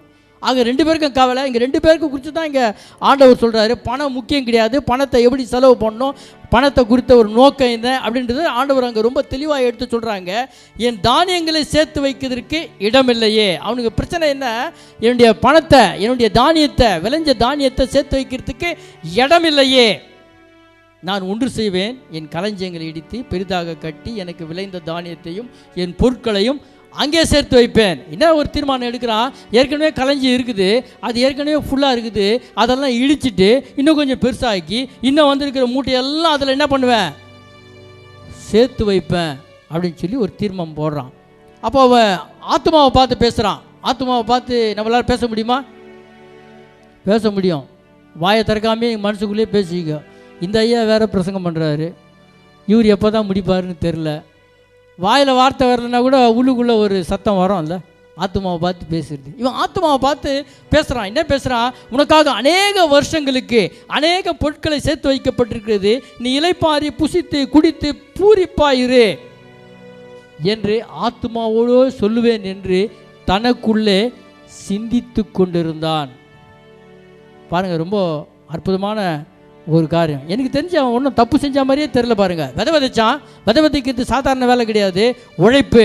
விதை விதைக்கிறோம் பார்த்தீங்கன்னா விவசாயிங்க ரொம்ப உழைக்கிறாங்க. ஏன், நிலத்தை விடுறாங்க, தண்ணி பாய்ச்சுறாங்க, விதையை வைக்கிறாங்க, பாதுகாக்கிறாங்க, அறுவடை பண்ணுறாங்க. எவ்வளோ வேலை, அவ்வளோ வேலைத்தையும் செய்கிறாங்க. அப்போ இது ஒன்றும் ஒரு தப்பான வேலை அவன் செய்யலை. விதை விதைக்கிறான், அதிகமாக உழைக்கிறான், நல்ல விளைச்சல் அவனுக்கு கிடைக்குது. விளைச்ச வேஸ்ட் பண்ண விரும்பலை, அவன் சேர்த்து வைக்கணும்னு சொல்லி விரும்புகிறான். தப்பு கிடையாது, எதுவுமே அங்கே தப்பு கிடையாது. ஆனால் தேவனோ, 20ஆம் வசனம் சொல்லுது, தேவனோ அவனை நோக்கி, மதிகேடனே, முட்டாளன்ட்டார் பாருங்க. ஆண்டவர் உன்னை பார்த்து சொல்கிறாரு, முட்டாளே. ஒரு உதாரணம் தான் சொல்கிறாரு, ஒரு உவமையை சொல்கிறாரு, இது மக்களுக்கு கொடுக்கக்கூடிய ஒரு பாடமாக சொல்கிறாரு. மதிகேடனே, உன் ஆத்மா உன்னிடத்திலிருந்து இந்த ராத்திரியில் எடுத்துக்கொள்ளப்படும், அப்போது நீ சேகரித்தவைகள் யாருடையதாகும்? ரொம்ப அருமையான ஒரு கேள்வியை அங்கே ஆண்டவர் கேட்குறாரு. மதிகேடனே, எல்லாம் சேர்த்துதெல்லாம் போயிடுச்சுன்னா என்ன பண்ணுவ அப்படின்னு சொல்லி அவன்கிட்ட கேட்குறாரு. இப்போ இவனை மதிகேடனேன்னு சொல்கிறதுக்கு காரணம் என்ன? ஒரு 3 காரணத்தை மடமடன்னு நான் சொல்லி முடிக்க போகிறேன். ஆமென், அல்லேலூயா. பணம் தப்பு இல்லைங்க, பணம் நமக்கு அவசியம் வேணும். ஆண்டவரே என் தேவைகளை சந்திங்கன்னு சொல்லி நிறைய நேரங்கள் நம்ம கேட்குறோம். ஆண்டவர் கொடுப்பார். ஆண்டவருக்கு நீங்கள் ஆண்டவருக்கு பிரியமாக வாழும்போது கட்டாயம் நம்ம ஆண்டவர் ஆசீர்வதிக்கிறார். ஆமென். இஸ்ரவேலை ஆசீர்வதிப்பதே கர்த்தருக்கு பிரியம். ஆண்டவர் ஆசீர்வதிக்கிறதுல பிரியம். கர்த்தர் நம்மை நினைத்திருக்கிறார், அவர் நம்மை ஆசீர்வதிப்பார். ஆசீர்வதிப்பதில் ஆண்டவருக்கு பிரியம். அந்த ஆசீர்வாதத்தை எப்படி பயன்படுத்தணும்? இப்போ ஆண்டவர் அவனை பார்த்து சொல்கிறாரு, மதிகேடனே. ஏன் அவனை மதிகேடனே அப்படின்னு சொல்கிறாரு அப்படின்னு சொன்னால், ஒரு 3 குறிப்புகளை நான் உங்கள் மத்தியில் வைக்க விரும்புகிறேன். கர்த்தர் நம்மை ஆசீர்வதிக்கிற தேவன், அவருக்கு பிரியமாக நம்ம நடந்து கொள்ள வேண்டும். 1, அவன் ஆசீர்வதித்த தேவனை நினைக்கவில்லை. ஆமென். நிலம் எப்படிங்க வளர்ந்துச்சு? 16ஆம் வசனம் சொல்லுது, நிலம் எப்படி வளர்ந்துச்சு? நன்றாய் விளைந்தது. ஒரு நிலம் விளையணும்னா அதுக்கு யார் காரணம்? கர்த்தர் காரணம். ஆமென். நீ நல்லா இன்னைக்கு சிறப்பாக இருக்கிற, ஆசீர்வாதமாக இருக்கிற, நல்ல நிலையில் இருக்கிறன்னா அதுக்கு முக்கிய காரணம் கர்த்தர். நிலம் நன்றாய் விளைந்தது. மார்க் 4:27 சொல்லுது, அவனுக்கு தெரியாத விதத்தில் முளைத்தது. அதுங்க முளைத்து விளைய வர்ற அந்த கதிரை பற்றி அங்கே பேசுது. எப்படி வருதான்? நைட்டில் பார்த்துட்டு காலையில் பார்த்தா விதை என்ன பண்ணுதான்? முளைக்குதான். நைட்டில் என்ன நடக்குதுன்னு யாருக்குமே தெரியாது. ஆண்டவர் தான் விளைய வைக்கிறார். ஆமென். பிள்ளைங்களை ஆண்டவர் தான் வளர வைக்கிறாரு. ஆமென். உழைப்புக்கு ஆண்டவர் தான் பலன் தராரு. ஆமென். ஆண்டவர் தான் ஆற்றல் தராரு. ஆமென். ஆண்டவர் தான் ஞானம் தராரு. ஆமென். எல்லாம் கூட்டுவர் கடவுள் தான். கடவுளை பற்றி இங்கே ஒரு வார்த்தை கூட அவன் சொல்லவே இல்லை. ஆசீர்வதித்த கர்த்தரை அவன் மறந்து போனான். இன்னைக்கு மறந்து போகிற காரியங்கள் நிறைய உண்டு. இஸ்ரவேல் ஜனங்கள் கர்த்தரை மறந்து போனார்கள். ஆண்டவர், அது பெரிய ஒரு பாவம் ஆயிடுச்சுல்ல.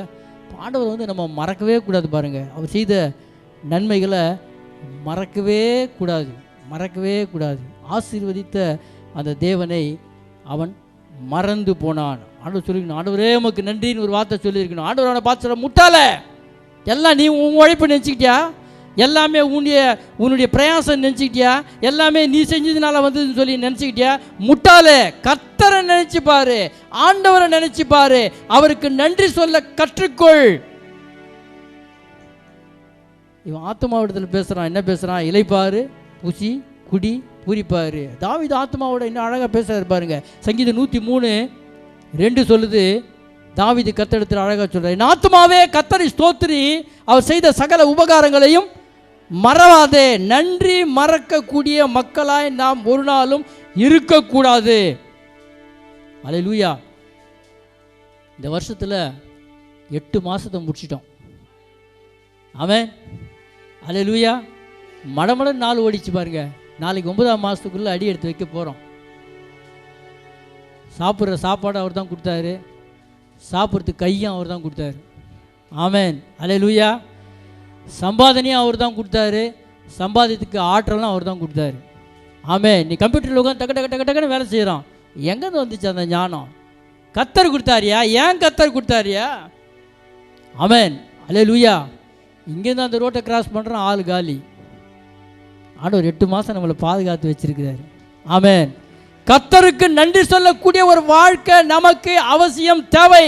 அவர் தான் நமக்கு உணவு கொடுத்துருக்கிறாரு, அவர் தான் நமக்கு உடை கொடுத்துருக்கிறாரு, அவர் தான் நமக்கு தங்குறதுக்கு இடம் கொடுத்துருக்கிறாரு, அவர் தான் நமக்கு வேலை கொடுத்துருக்கிறாரு, அவர் தான் வேலை செய்யறதுக்கு கூலி கொடுத்துருக்கிறாரு, அவர் தான் ஆற்றல் கொடுத்துருக்கிறாரு, அவர் தான் ஞானம் கொடுத்துருக்கிறாரு, அவர் தான் பலன் கொடுத்துருக்கிறாரு, அவர் தான் நமக்கு குடும்பத்தை கொடுத்துருக்கிறாரு, நல்ல கணவனை கொடுத்துருக்கிறாரு, நல்ல மனைவியை கொடுத்துருக்கிறாரு, நல்ல பிள்ளைகளை கொடுத்துருக்கிறாரு, நல்ல பழப்பை கொடுத்துருக்கிறாரு.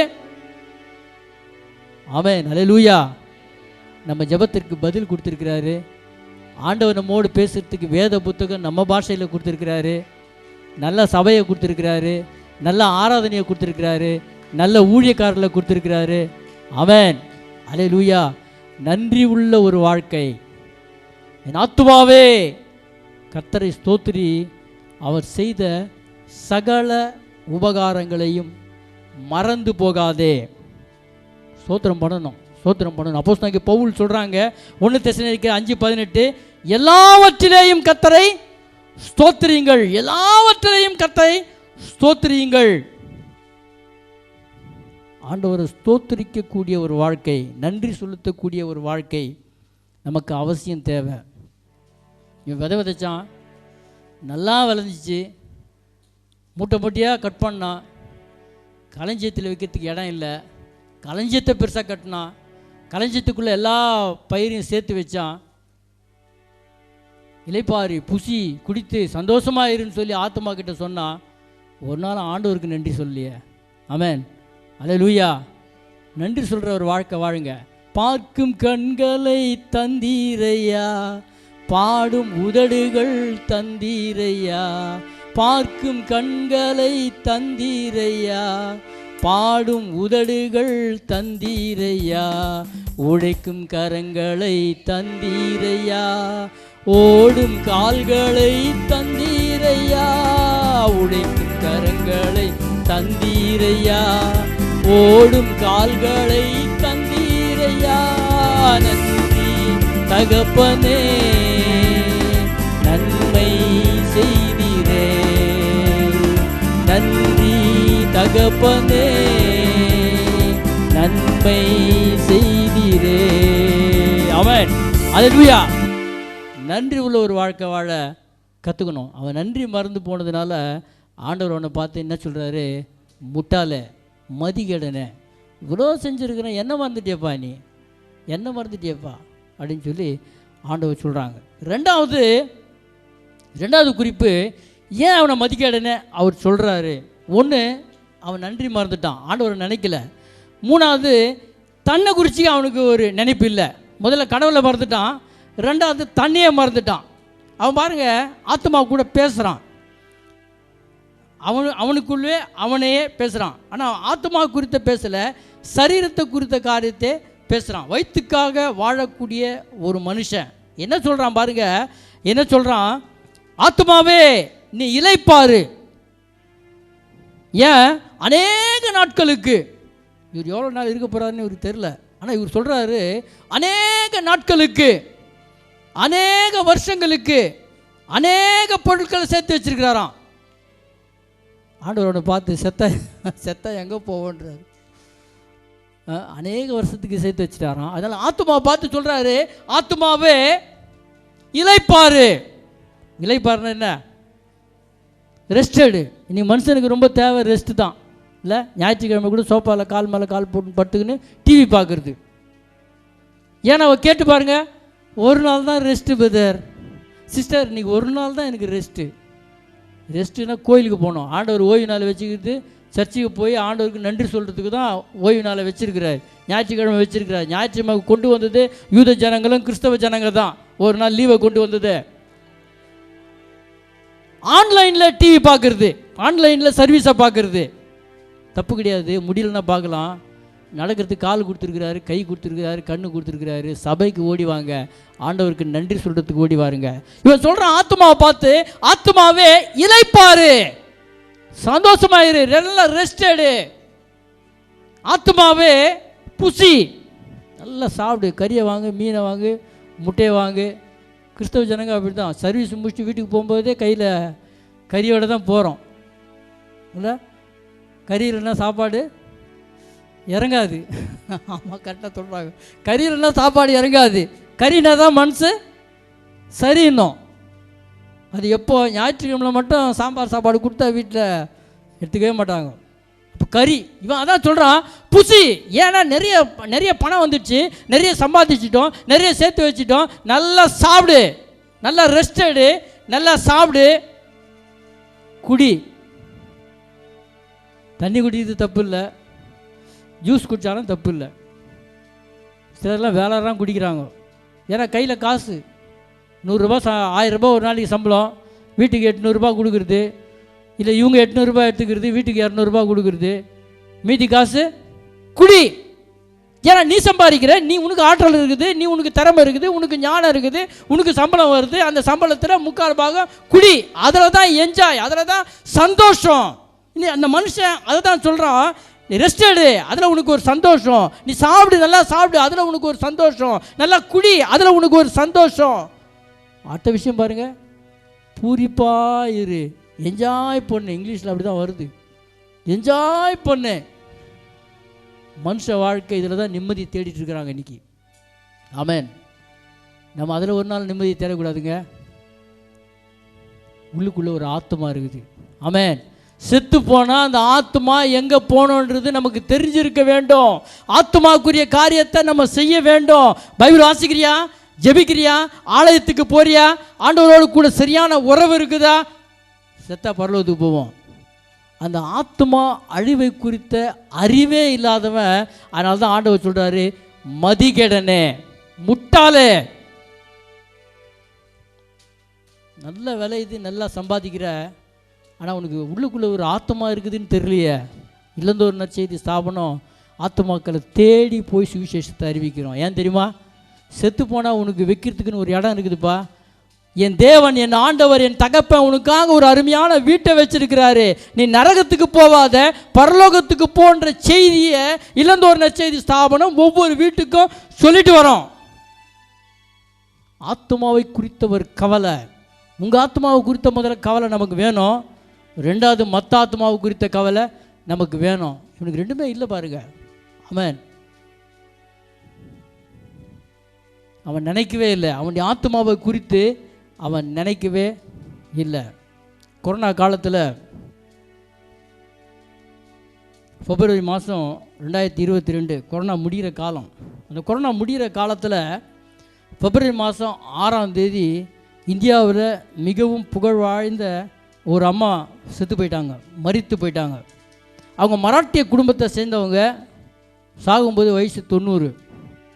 அவங்க எப்படி அடக்கம் பண்ணாங்கன்னா, இந்திய அரசு மரியாதையோடு கூட அடக்கம் பண்ணாங்க. அவங்கள இந்தியாவின் இசைக்குயில் அப்படின்னு சொல்லுவாங்க.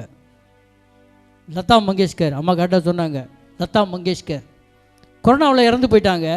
அந்த இறக்கும் பொழுது, அந்த சாகும் பொழுது அவங்களுடைய நிலையை அவங்க ஒரு குறிப்பில் எழுதியிருந்தாங்க, தெரிவிச்சிருந்தாங்க. அது குறித்த செய்தி இருந்தது. நான் அந்த செய்தி அப்படியே பத்திரமா எடுத்து வச்சுருக்கிறேன் பாருங்கள்.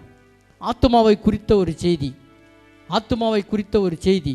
அந்த அம்மா கடைசியாக பேசின வார்த்தைகள் நான் எழுதி வச்சிருக்கிறேன். அந்த அம்மா சொல்லுது, மரணத்தை விட உண்மையானது இந்த உலகத்தில் எதுவும் இல்லை. அந்த அம்மா உணர்ந்து சொல்லுதுங்க. இயேசுவை ஏற்றுக்கொள்ளாதவங்க, இயேசுவை தெரியாதவங்க, இயேசுவை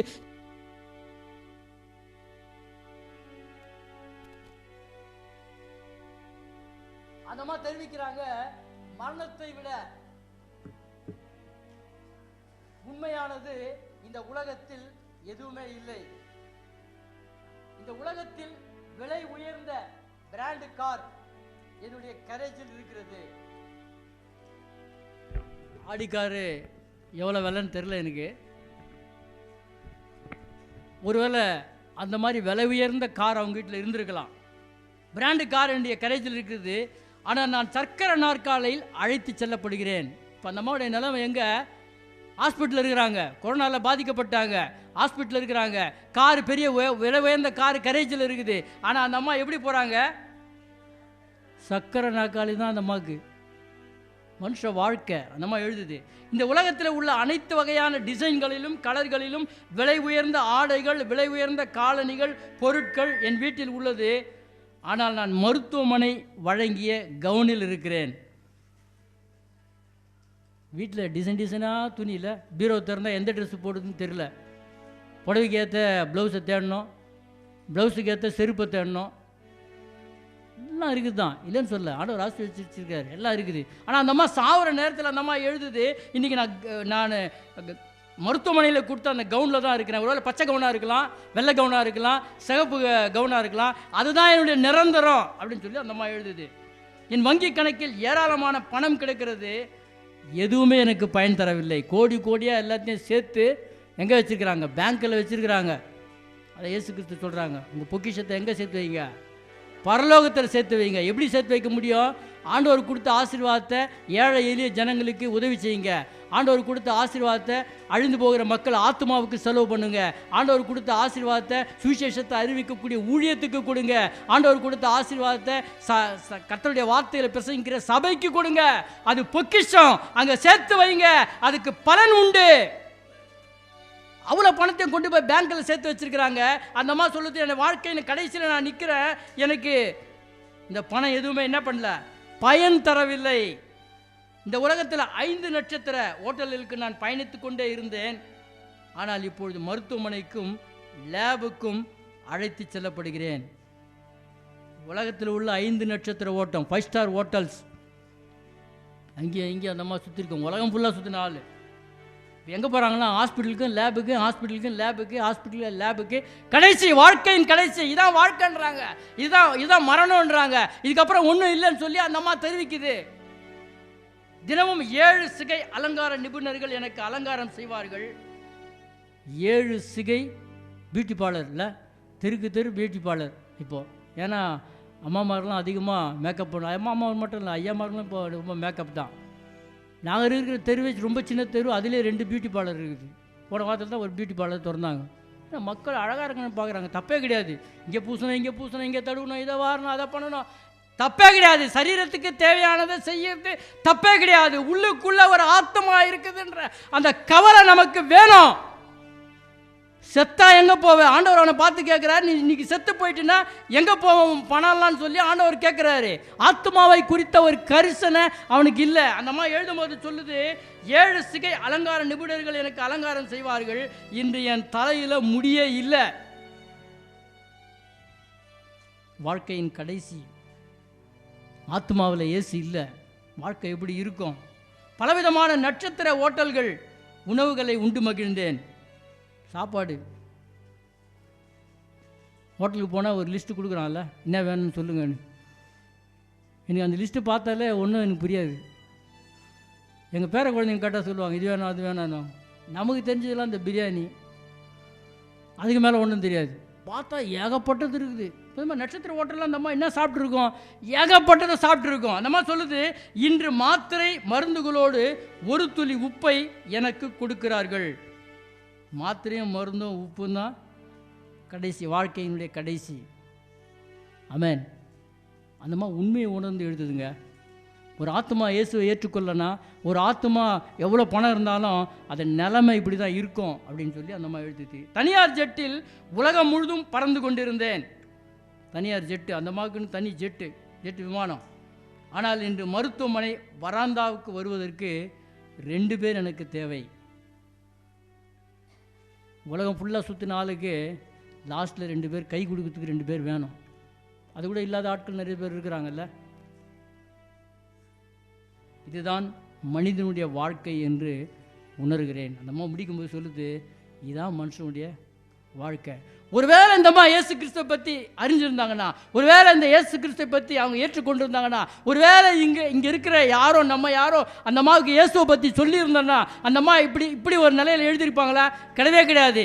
இன்றைக்கி நான் கண்ணை மூடுனா மறுநாள் காலையில் என் இயேசு ஆண்டவருடைய சமூகத்தில் இருப்பேன்னு சொல்லி நம்மளால் சொல்ல முடியும். அவங்களால சொல்ல முடியல. காரணம் ஆத்மாவின் சீரழிவு. மிருக வாழ்க்கை, இளைப்பாறு, புசி, குடி, பூரிப்பாயிரு, இது ஒரு மிருக வாழ்க்கை. மிருக வாழ்க்கை நம்ம வாழக்கூடாது. கர்த்தரோடு கூட இருக்க ஒரு உறவு. ஆண்டவர் அவனை பார்த்து சொல்றாரு, மதிகேடனே, முட்டாளே. 3வது குறிப்பை நான் சொல்லி முடிச்சிடுறேன், நேரம் ஆயிடுச்சு. அவன் மற்றவர்களை நினைக்கவில்லை. ஆண்டவர் ஏன் அவனை மதிகேடன்ன்றாரு? ஒன்று, ஆண்டவர் நினைக்கல. 2வது, இவன் ஆத்மாவை குறித்து நினைப்பு அவனுக்கு இல்லை. 3வது, பக்கத்தில் இருக்கிற ஆளை பற்றி அவன் யோசிக்கல. ஏன்? 100 மூட்டை விளைஞ்சிருக்கும், ஒரு 2 மூட்டை பக்கத்து ஆளுக்கு கொடுப்பான்னு சொல்லி சொன்னானா? கிடையாது. என்ன சொல்கிறான்? களஞ்சியத்தை இடி, அது பெருசாக்கு, எல்லா மூட்டையும் திரும்ப அங்கே சேர்த்து வை. 2 மூட்டை ஒரு 2 ஏழைக்கு கொடுப்பா அப்படின்னு சொல்லியிருந்தா எவ்வளோ சந்தோஷமாக இருந்திருக்கும். மற்றவர்களை குறித்த ஒரு எண்ணம், கொடுக்கக்கூடிய ஒரு எண்ணம், ஒரு குணம், கொடுக்கக்கூடிய ஒரு எண்ணம் இந்த மனுஷனுக்கு கொஞ்சம் கூட இல்லை. அப்போஸ்தலர் 10:38 சொல்லுது, அவர் நன்மை செய்கிறவராகவே சுற்றி திரிந்தார். ஆமென். ஆண்டவராக இயேசு கிறிஸ்து நன்மை செய்யக்கூடிய ஒரு தெய்வம். சகையை ஆண்டவர் பார்த்த உடனே சகைக்குள்ளே ஒரு மாற்றம் வருது. வந்தவுடனே என்ன சொல்கிறான்? ஆண்டவரே, என் ஆஸ்தியை பாதி ஏழைக்கு கொடுக்குறேன். கிறிஸ்தவன் அப்படின்னா, இயேசு கிறிஸ்து உண்மையாக நீ ஏற்றுக்கொண்டீங்கன்னா ஃபஸ்ட்டு கொடுக்குற குணம் வரணும். என் ஆஸ்தியை பாதி ஏழைக்கு கொடுக்குறேன், யாராகிட்டையாவது நான் தவறான காசு வாங்கியிருந்தேன் நாளத்தையும் திரும்பி தரேன்.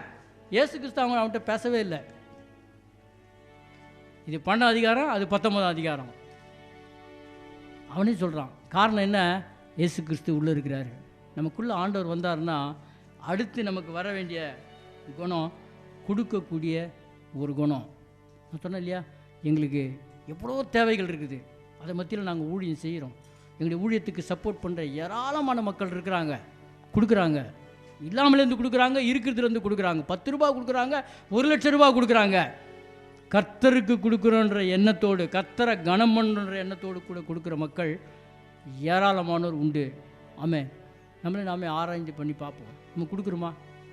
சபைக்கு கொடுக்குறோமா? சபையுடைய ஊழியத்துக்கு கொடுக்குறோமா? அழிந்து போகிற மக்களுக்கு சுவிசேஷத்தை அறிவிக்கிறதுக்கு நம்ம கொடுக்குறோமா?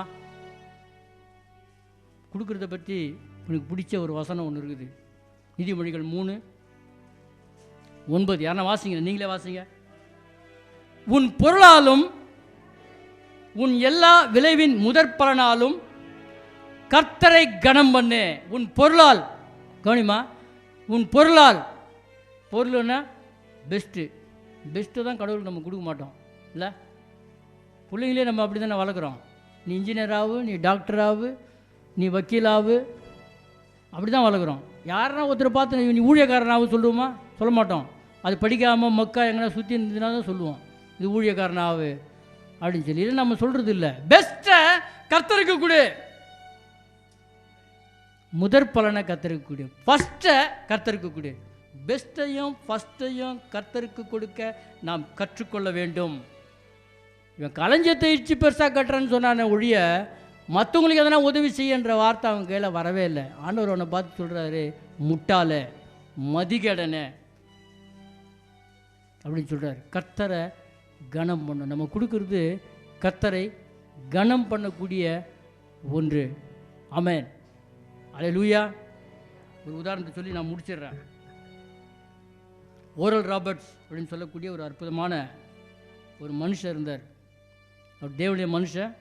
ரொம்ப அருமையாக கர்த்தருடைய வார்த்தைகளை பிரசங்கிக்கக்கூடியவர். அவருடைய புத்தகங்கள் இன்னும் இஎல்எஸில் போனீங்க கிடைக்கும். விதை அப்படின்ற தலைப்பில் அவங்க பேசுவாங்க. விதை அப்படின்ற தலைப்பில் பேசுவாங்க. நிறைய எழுதியிருக்கிறாங்க. அவங்க ஒரு சாட்சியை எழுதுகிறாங்க. நான் அந்த சாட்சியை வாசித்துருக்கிறேன். அவர் ஒரு சபையில், இந்த மாதிரி சபையில் ஒரு பிரசங்கியாராக, ஒரு பாஸ்டராக இருந்தாராம். அந்த சர்ச்சில் இருக்கிற மக்கள்லாம் வந்து பெரிய பணக்கார். சர்ச்சு சின்ன சர்ச்சு, ஆனால் சபையில் இருக்கக்கூடிய மக்கள் பெரிய பணக்கார். ஆனால் இவருக்கு வந்து சம்பளம் ரொம்ப கம்மி. $52 தான் அவருக்கு சம்பளம் வாரத்துக்கு. $52 கொடுப்பானாம். அவர் அந்த $52 கொடுத்து சொல்கிறாரு, அது எவ்வளோ கம்மி பணன்றது சொல்கிறாரு. $52 என் காலில் போட்டிருக்கிற பிஞ்சு போன ஷூவை கூட மாற்ற முடியாது அப்படின்றாரு. அவ்வளோ கம்மி சம்பளம். அவருக்கு மனைவி இருக்கிறாங்க, பிள்ளைங்க இருக்கிறாங்க. அவங்க வீட்டு பால் வாங்கி பிள்ளைங்களுக்கு கொடுக்கக்கூடிய அந்த பாலை வைக்கிறதுக்கு கூட ஃப்ரிட்ஜு கிடையாது. அவர் வேற ஒருத்தர் வீட்டில் தங்கியிருந்தார். அந்த வீட்டில் தான், அந்த ஃப்ரிட்ஜில் தான் இவர் பாலையை எடுத்து போய் வைப்பாராம். அவ்வளோ வறுமை, அவ்வளோ கஷ்டம். இவர் வந்து பிரசங்கம் பண்ணும்போது அந்த சபை மக்கள்லாம் பார்ப்பாராம். சபை மக்கள்லாம் நல்லா இருப்பாங்களாம், ரொம்ப வெல்த்தாக இருக்கக்கூடிய ஆட்கள். ஆனால் இவருக்கு சம்பளம் மட்டும் அந்த கமிட்டி சொல்லுது $52 சொல்லி. அவங்கள பார்க்கும்போதுலாம் ஒரு கோமா வருமா, இவருக்குள்ளே மனசு கஷ்டமாக இருக்குமா. ஆண்டவர் ஒரு சில நேரத்தில் கேட்பாராம், ஆண்டவரே நான் ஏன் இவ்வளோ வறுமையில் இருக்கிறேன் அப்படின்னு சொல்லி அவர் கேட்பாராம். அதனால் அவர் கார் எடுத்துகிட்டு வெளியே போனாராம். பழைய கார் எடுத்துகிட்டு போகும்போது ஒரு ரோட்டில் போயிட்டுருக்காரு. 2 பக்கம் வயல் இருக்குது. அந்த வயலெல்லாம் அறுவடைக்கு தயாராக இருக்குது. மேலேருந்து சன்லைட்டு அந்த அந்த அறுவடை இருக்கிற அந்த வயல் மேலே படுது. பார்க்கும்போது எல்லாம் தங்கமாக இருக்குதான்.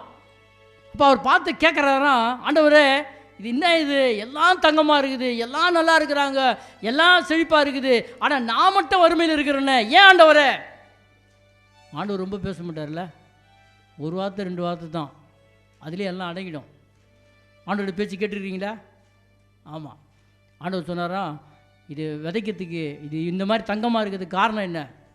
யாரோ ஒருத்தர் விதை வச்சாங்கய்யா, ஏன்னா இவர் நல்ல படித்தவர், நல்ல பிரசங்கம் பண்ணுறவர், நல்ல ஆண்டவருக்குரிய ஆவிக்குரிய ஜீவித்தில் வளர்ந்தவர். அவர் ஆண்டவருக்கு பதில் சொல்கிறாரா, யாரோ ஒருத்தர் விதை விதைச்சான், ஆண்டவர் சொன்னாரா நீயும் போய் விதை விதி.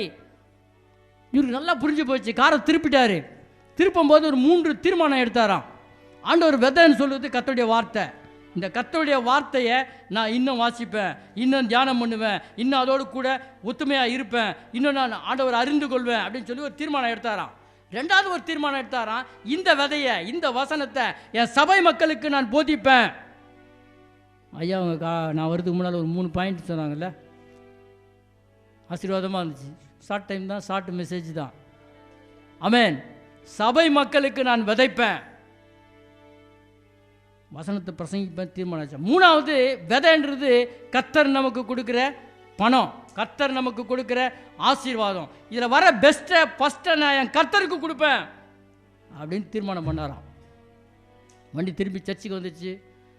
சர்ச்சில் வந்தால் ஒரு ஆள் நிற்கிறாரு. ஐயா இந்த வாரத்து சம்பளம் $52 வாங்கினாராம். ஜோம் பண்ணாராம். சர்ச்சு முன்னால் அந்த காணிக்கை பெட்டியில் $52 உள்ளே போட்டாராம். இப்படி ஜீவியமே $52 தான். $52 காணிக்கை பெட்டிக்குள்ளே போட்டாராம். போட்டு வீட்டுக்கு போனாராம். ஒய்ஃபு காத்துட்ருக்குறாங்க. எதுக்கு காத்துட்ருக்குறாங்க? $52 ஏற்கனவே எங்கள் பால் வைக்கிறதுக்கு இடம் இல்லாத வீட்டில் தான் இருக்கிறாங்க. $52 தான் அவங்க வாழ்க்கை. அந்த மாதிரி காத்துட்ருக்குறாங்க. இவர் உள்ள நுழைஞ்சவொடனே கேட்குறாங்க, எங்கேயா அந்த வாரம் சம்பளம்? ஆண்டவர் என் கூட பேசினார், சம்பளத்தை காணிக்கை பெட்டியில் போட்டேன். நீங்கள் போய் உங்கள் ஒய்ஃப் கிட்ட சொல்லுங்கள், இந்த மாதம் சம்பளத்தை நான் ஐயா பில்டிங் காணிக்க கேட்டார், அதில் போட்டேன்னு சொல்லுங்களேன். ஒன்று நம்ம பெட்டி வெளியே போவோம், இல்லைன்னா அவங்க பெட்டி வெளியே போவோம். அந்தம்மா அவங்க பெட்டி அந்தம்மா பெட்டியை பேக் பண்ண ஆரம்பிச்சிடுச்சு. இப்போ கேட்டார், என்னம்மா எங்கே போகிற? நான் எங்கள் அம்மா வீட்டுக்கு போகிறேன். நீங்கள் நிறைய பேர் எங்கள் அம்மா வீட்டுக்கு போகிறேன்னு கல்யாணம் ஆன 3 மாதத்துலேயே பெட்டி தூக்கிடுறாங்க. எனக்கு கல்யாணம் ஆகி 40 வருஷம் ஆக போகுது. என் மனைவி ஒரு நாள் பெட்டி தூக்குண்டு இல்லை.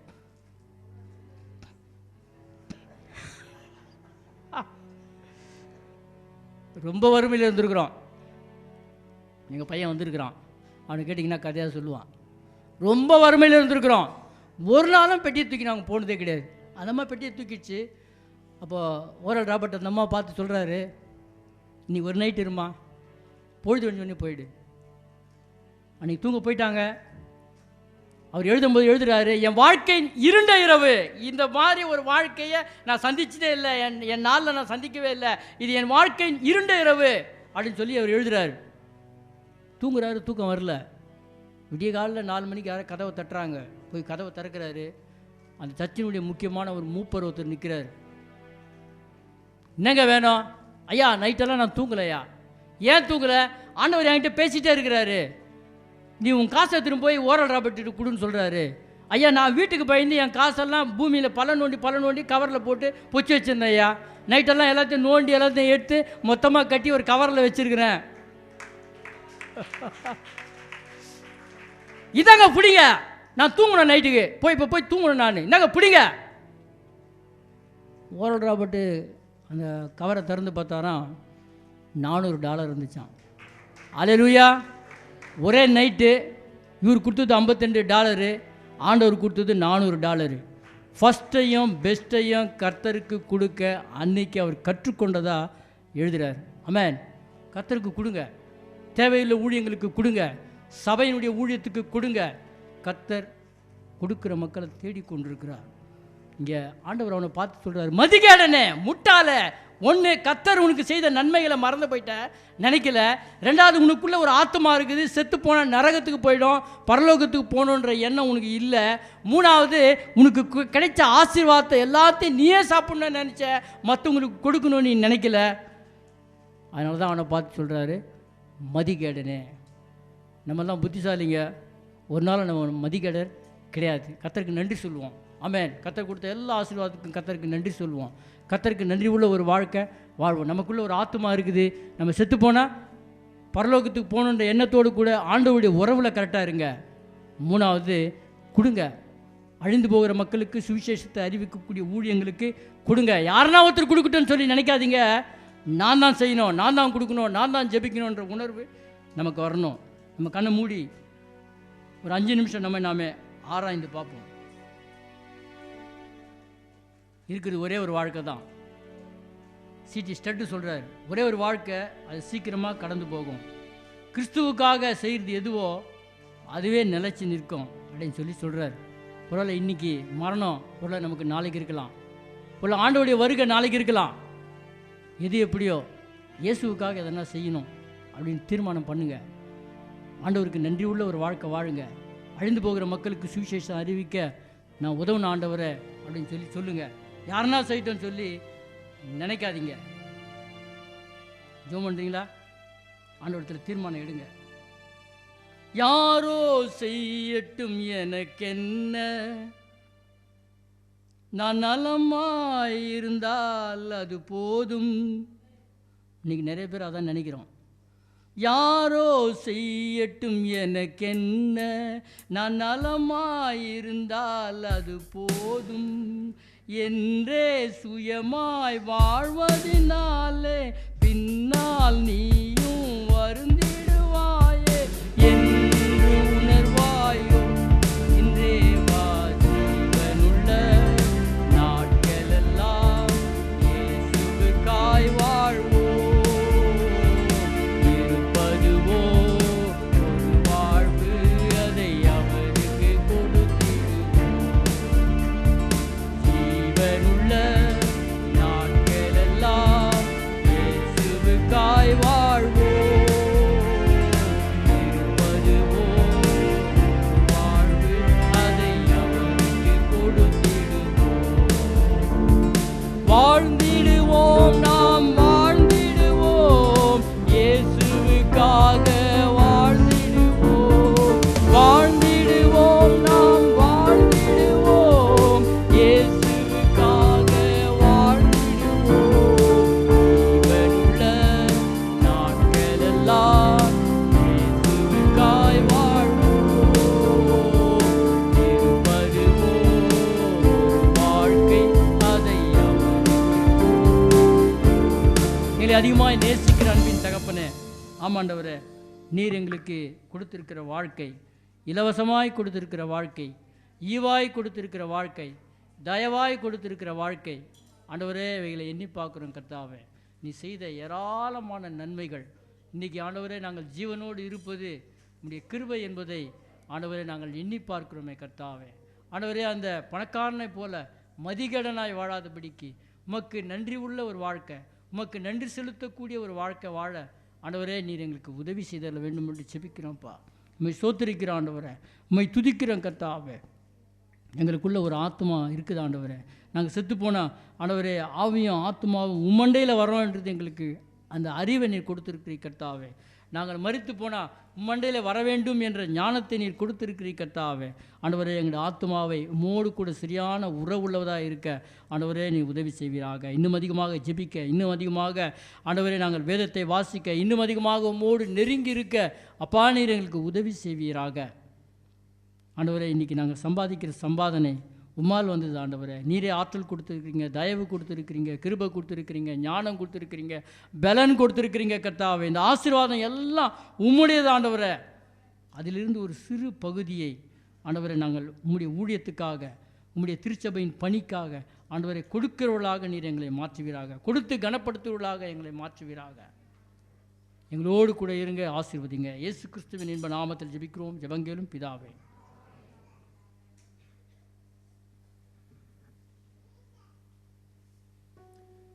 மெதுவா எழுந்திருங்க பார்க்கலாம்.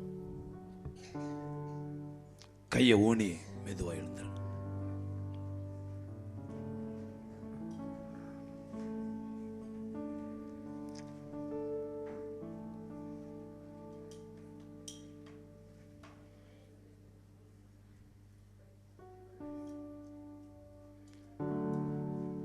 போன வாரத்தில்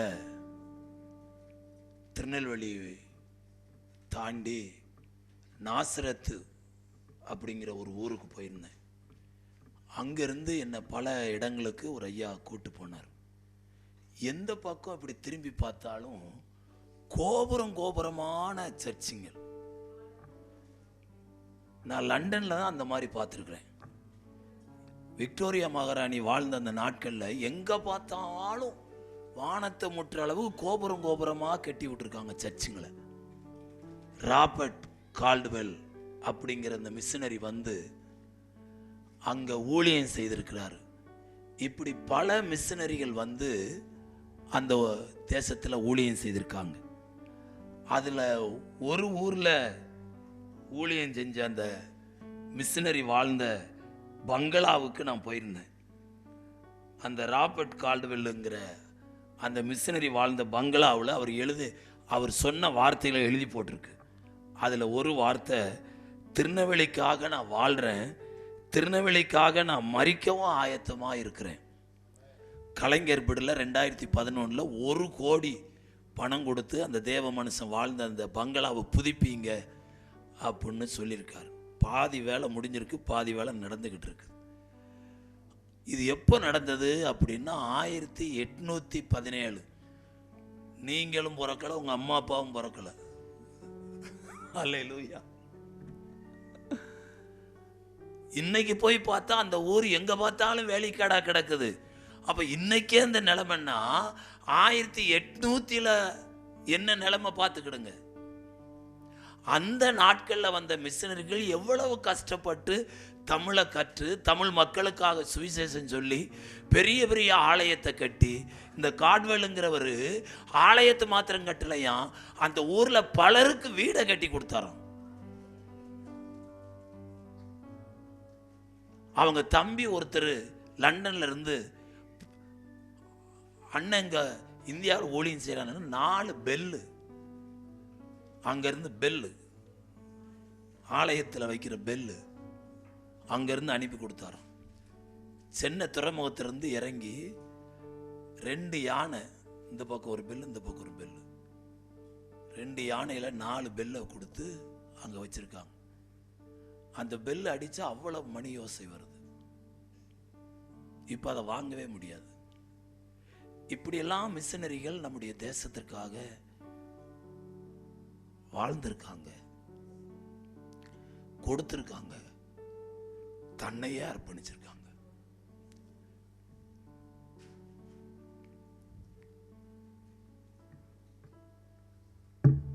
இந்திய இல்லந்தோர் நற்செய்தியில அந்த ஐயா அந்த செய்தியை சொன்னார். சுவிசேஷத்தை சொல்லும்படியா தங்களையும் அர்ப்பணித்து இந்த ஊழியத்தை செய்கிறாங்க. பரிசுத்தரே, ஸ்தோத்திரம் ஸ்தோத்திரம் ஸ்தோத்திரம் ஸ்தோத்திரம். அல்லேலூயா. நன்றி அப்பா, நன்றி அப்பா, நன்றி ஆண்டவரே. 8 மாதமா எங்களை காத்து கொண்டீரே, கிருபைகளுக்காக ஸ்தோத்திரம் ஸ்தோத்திரம். ஆண்டு இந்த 8வது கர்த்தாவே மாதத்தினுடைய கடைசி நாளுக்காக நன்றி அப்பா, ஸ்தோத்திரம். எல்லாம் ஸ்தோத்திரம் பண்ணுவோம்.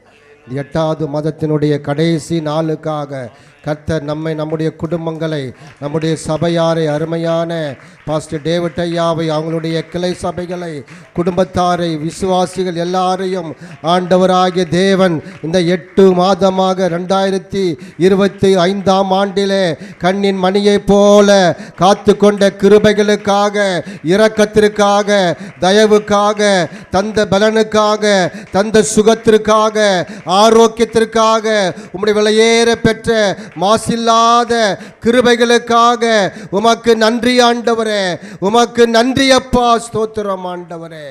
தாவீது சொன்ன வண்ணமாகவே கர்த்தரை நான் எக்காலத்திலும் ஸ்தோத்திரிப்பேன், அவர் துதி எப்போதும் வாயிலே இருக்கும் என்ற வார்த்தைக்காக பூமியின் குடிகளே கர்த்தரை கம்பீரமாய் பாடுங்கள் என்ற வார்த்தையின்படி ஆண்டவரே, ஜனவரி மாதம் தொடங்கி ஆண்டவரே இந்த ஆகஸ்ட் மாதம் 31ஆம் தேதி வரைக்கும் ஆண்டவரே சபையாரை, விசுவாசிகளை எல்லாரையும் ஆண்டவரே காத்து கொண்டதான் கிருபைகளுக்காக உமக்கு நன்றி ஆண்டவரே. நாங்கள் உமக்கு ஊழியம் செய்கிற பிள்ளைகளாக, நாங்கள் ஆண்டவரே கனி கொடுக்கிற பிள்ளைகளாக, சபைக்கும் உலகத்துக்கும் ஆண்டவரே வெளிச்சத்தின் பிள்ளைகளாய் வாழ ஆண்டவராகிய தேவன் எங்களுக்கும் சபையாருக்கும் எல்லாருக்கும் தெய்வீக வல்லமையை, சுகத்தை, பலத்தை, ஆரோக்கியத்தை தரும்படியாக நாங்கள் ஜெபிக்கிறோம். அருமையான பாஸ்டர் ஐயாவை பலப்படுத்துங்க ஆண்டவரே. இம்மட்டுமாய் காத்து கொண்டிரு. நல்ல சுகத்தை, பலத்தை, ஆரோக்கியத்தை தாங்க. பாஸ்டமாவுக்காக ஸ்தோத்திரம். அருமையான குடும்ப தலைவருக்காக, குடும்ப தலைவிக்காக, கர்த்தாவை செய்கிறதான வேலைக்காக, கையின் பிரயாசங்களுக்காக, சின்ன பிள்ளைகளுக்காக, படிக்கிற பிள்ளைகளுக்காக, எல்லாருக்காக என்னென்ன ஜப குறிப்புகள் உண்டோ, என்னென்ன தேவைகள் உண்டோ, ஆண்டவராகிய தேவன் மன வாஞ்சை, மன விருப்பங்களை கர்த்தர் நிறைவேற்றும்படியாக நாங்கள் ஜெபிக்கிறோம் ஐயா. இல்லந்தோறும் நற்செய்தி ஊழியத்திற்கென்று கொடுத்ததான அன்பின் காணிக்கைக்காக ஸ்தோத்திரம் ஆண்டவரே. எங்களை முற்றிலுமாய் தாழ்த்தி ஒப்பு கொடுக்கிறோம். மகிமைப்படுவீராக. ஆசீர்வதிங்க. இயேசுவின் மூலம் ஜெபம் கேளும் நல்ல பிதாவே. ஆமென்.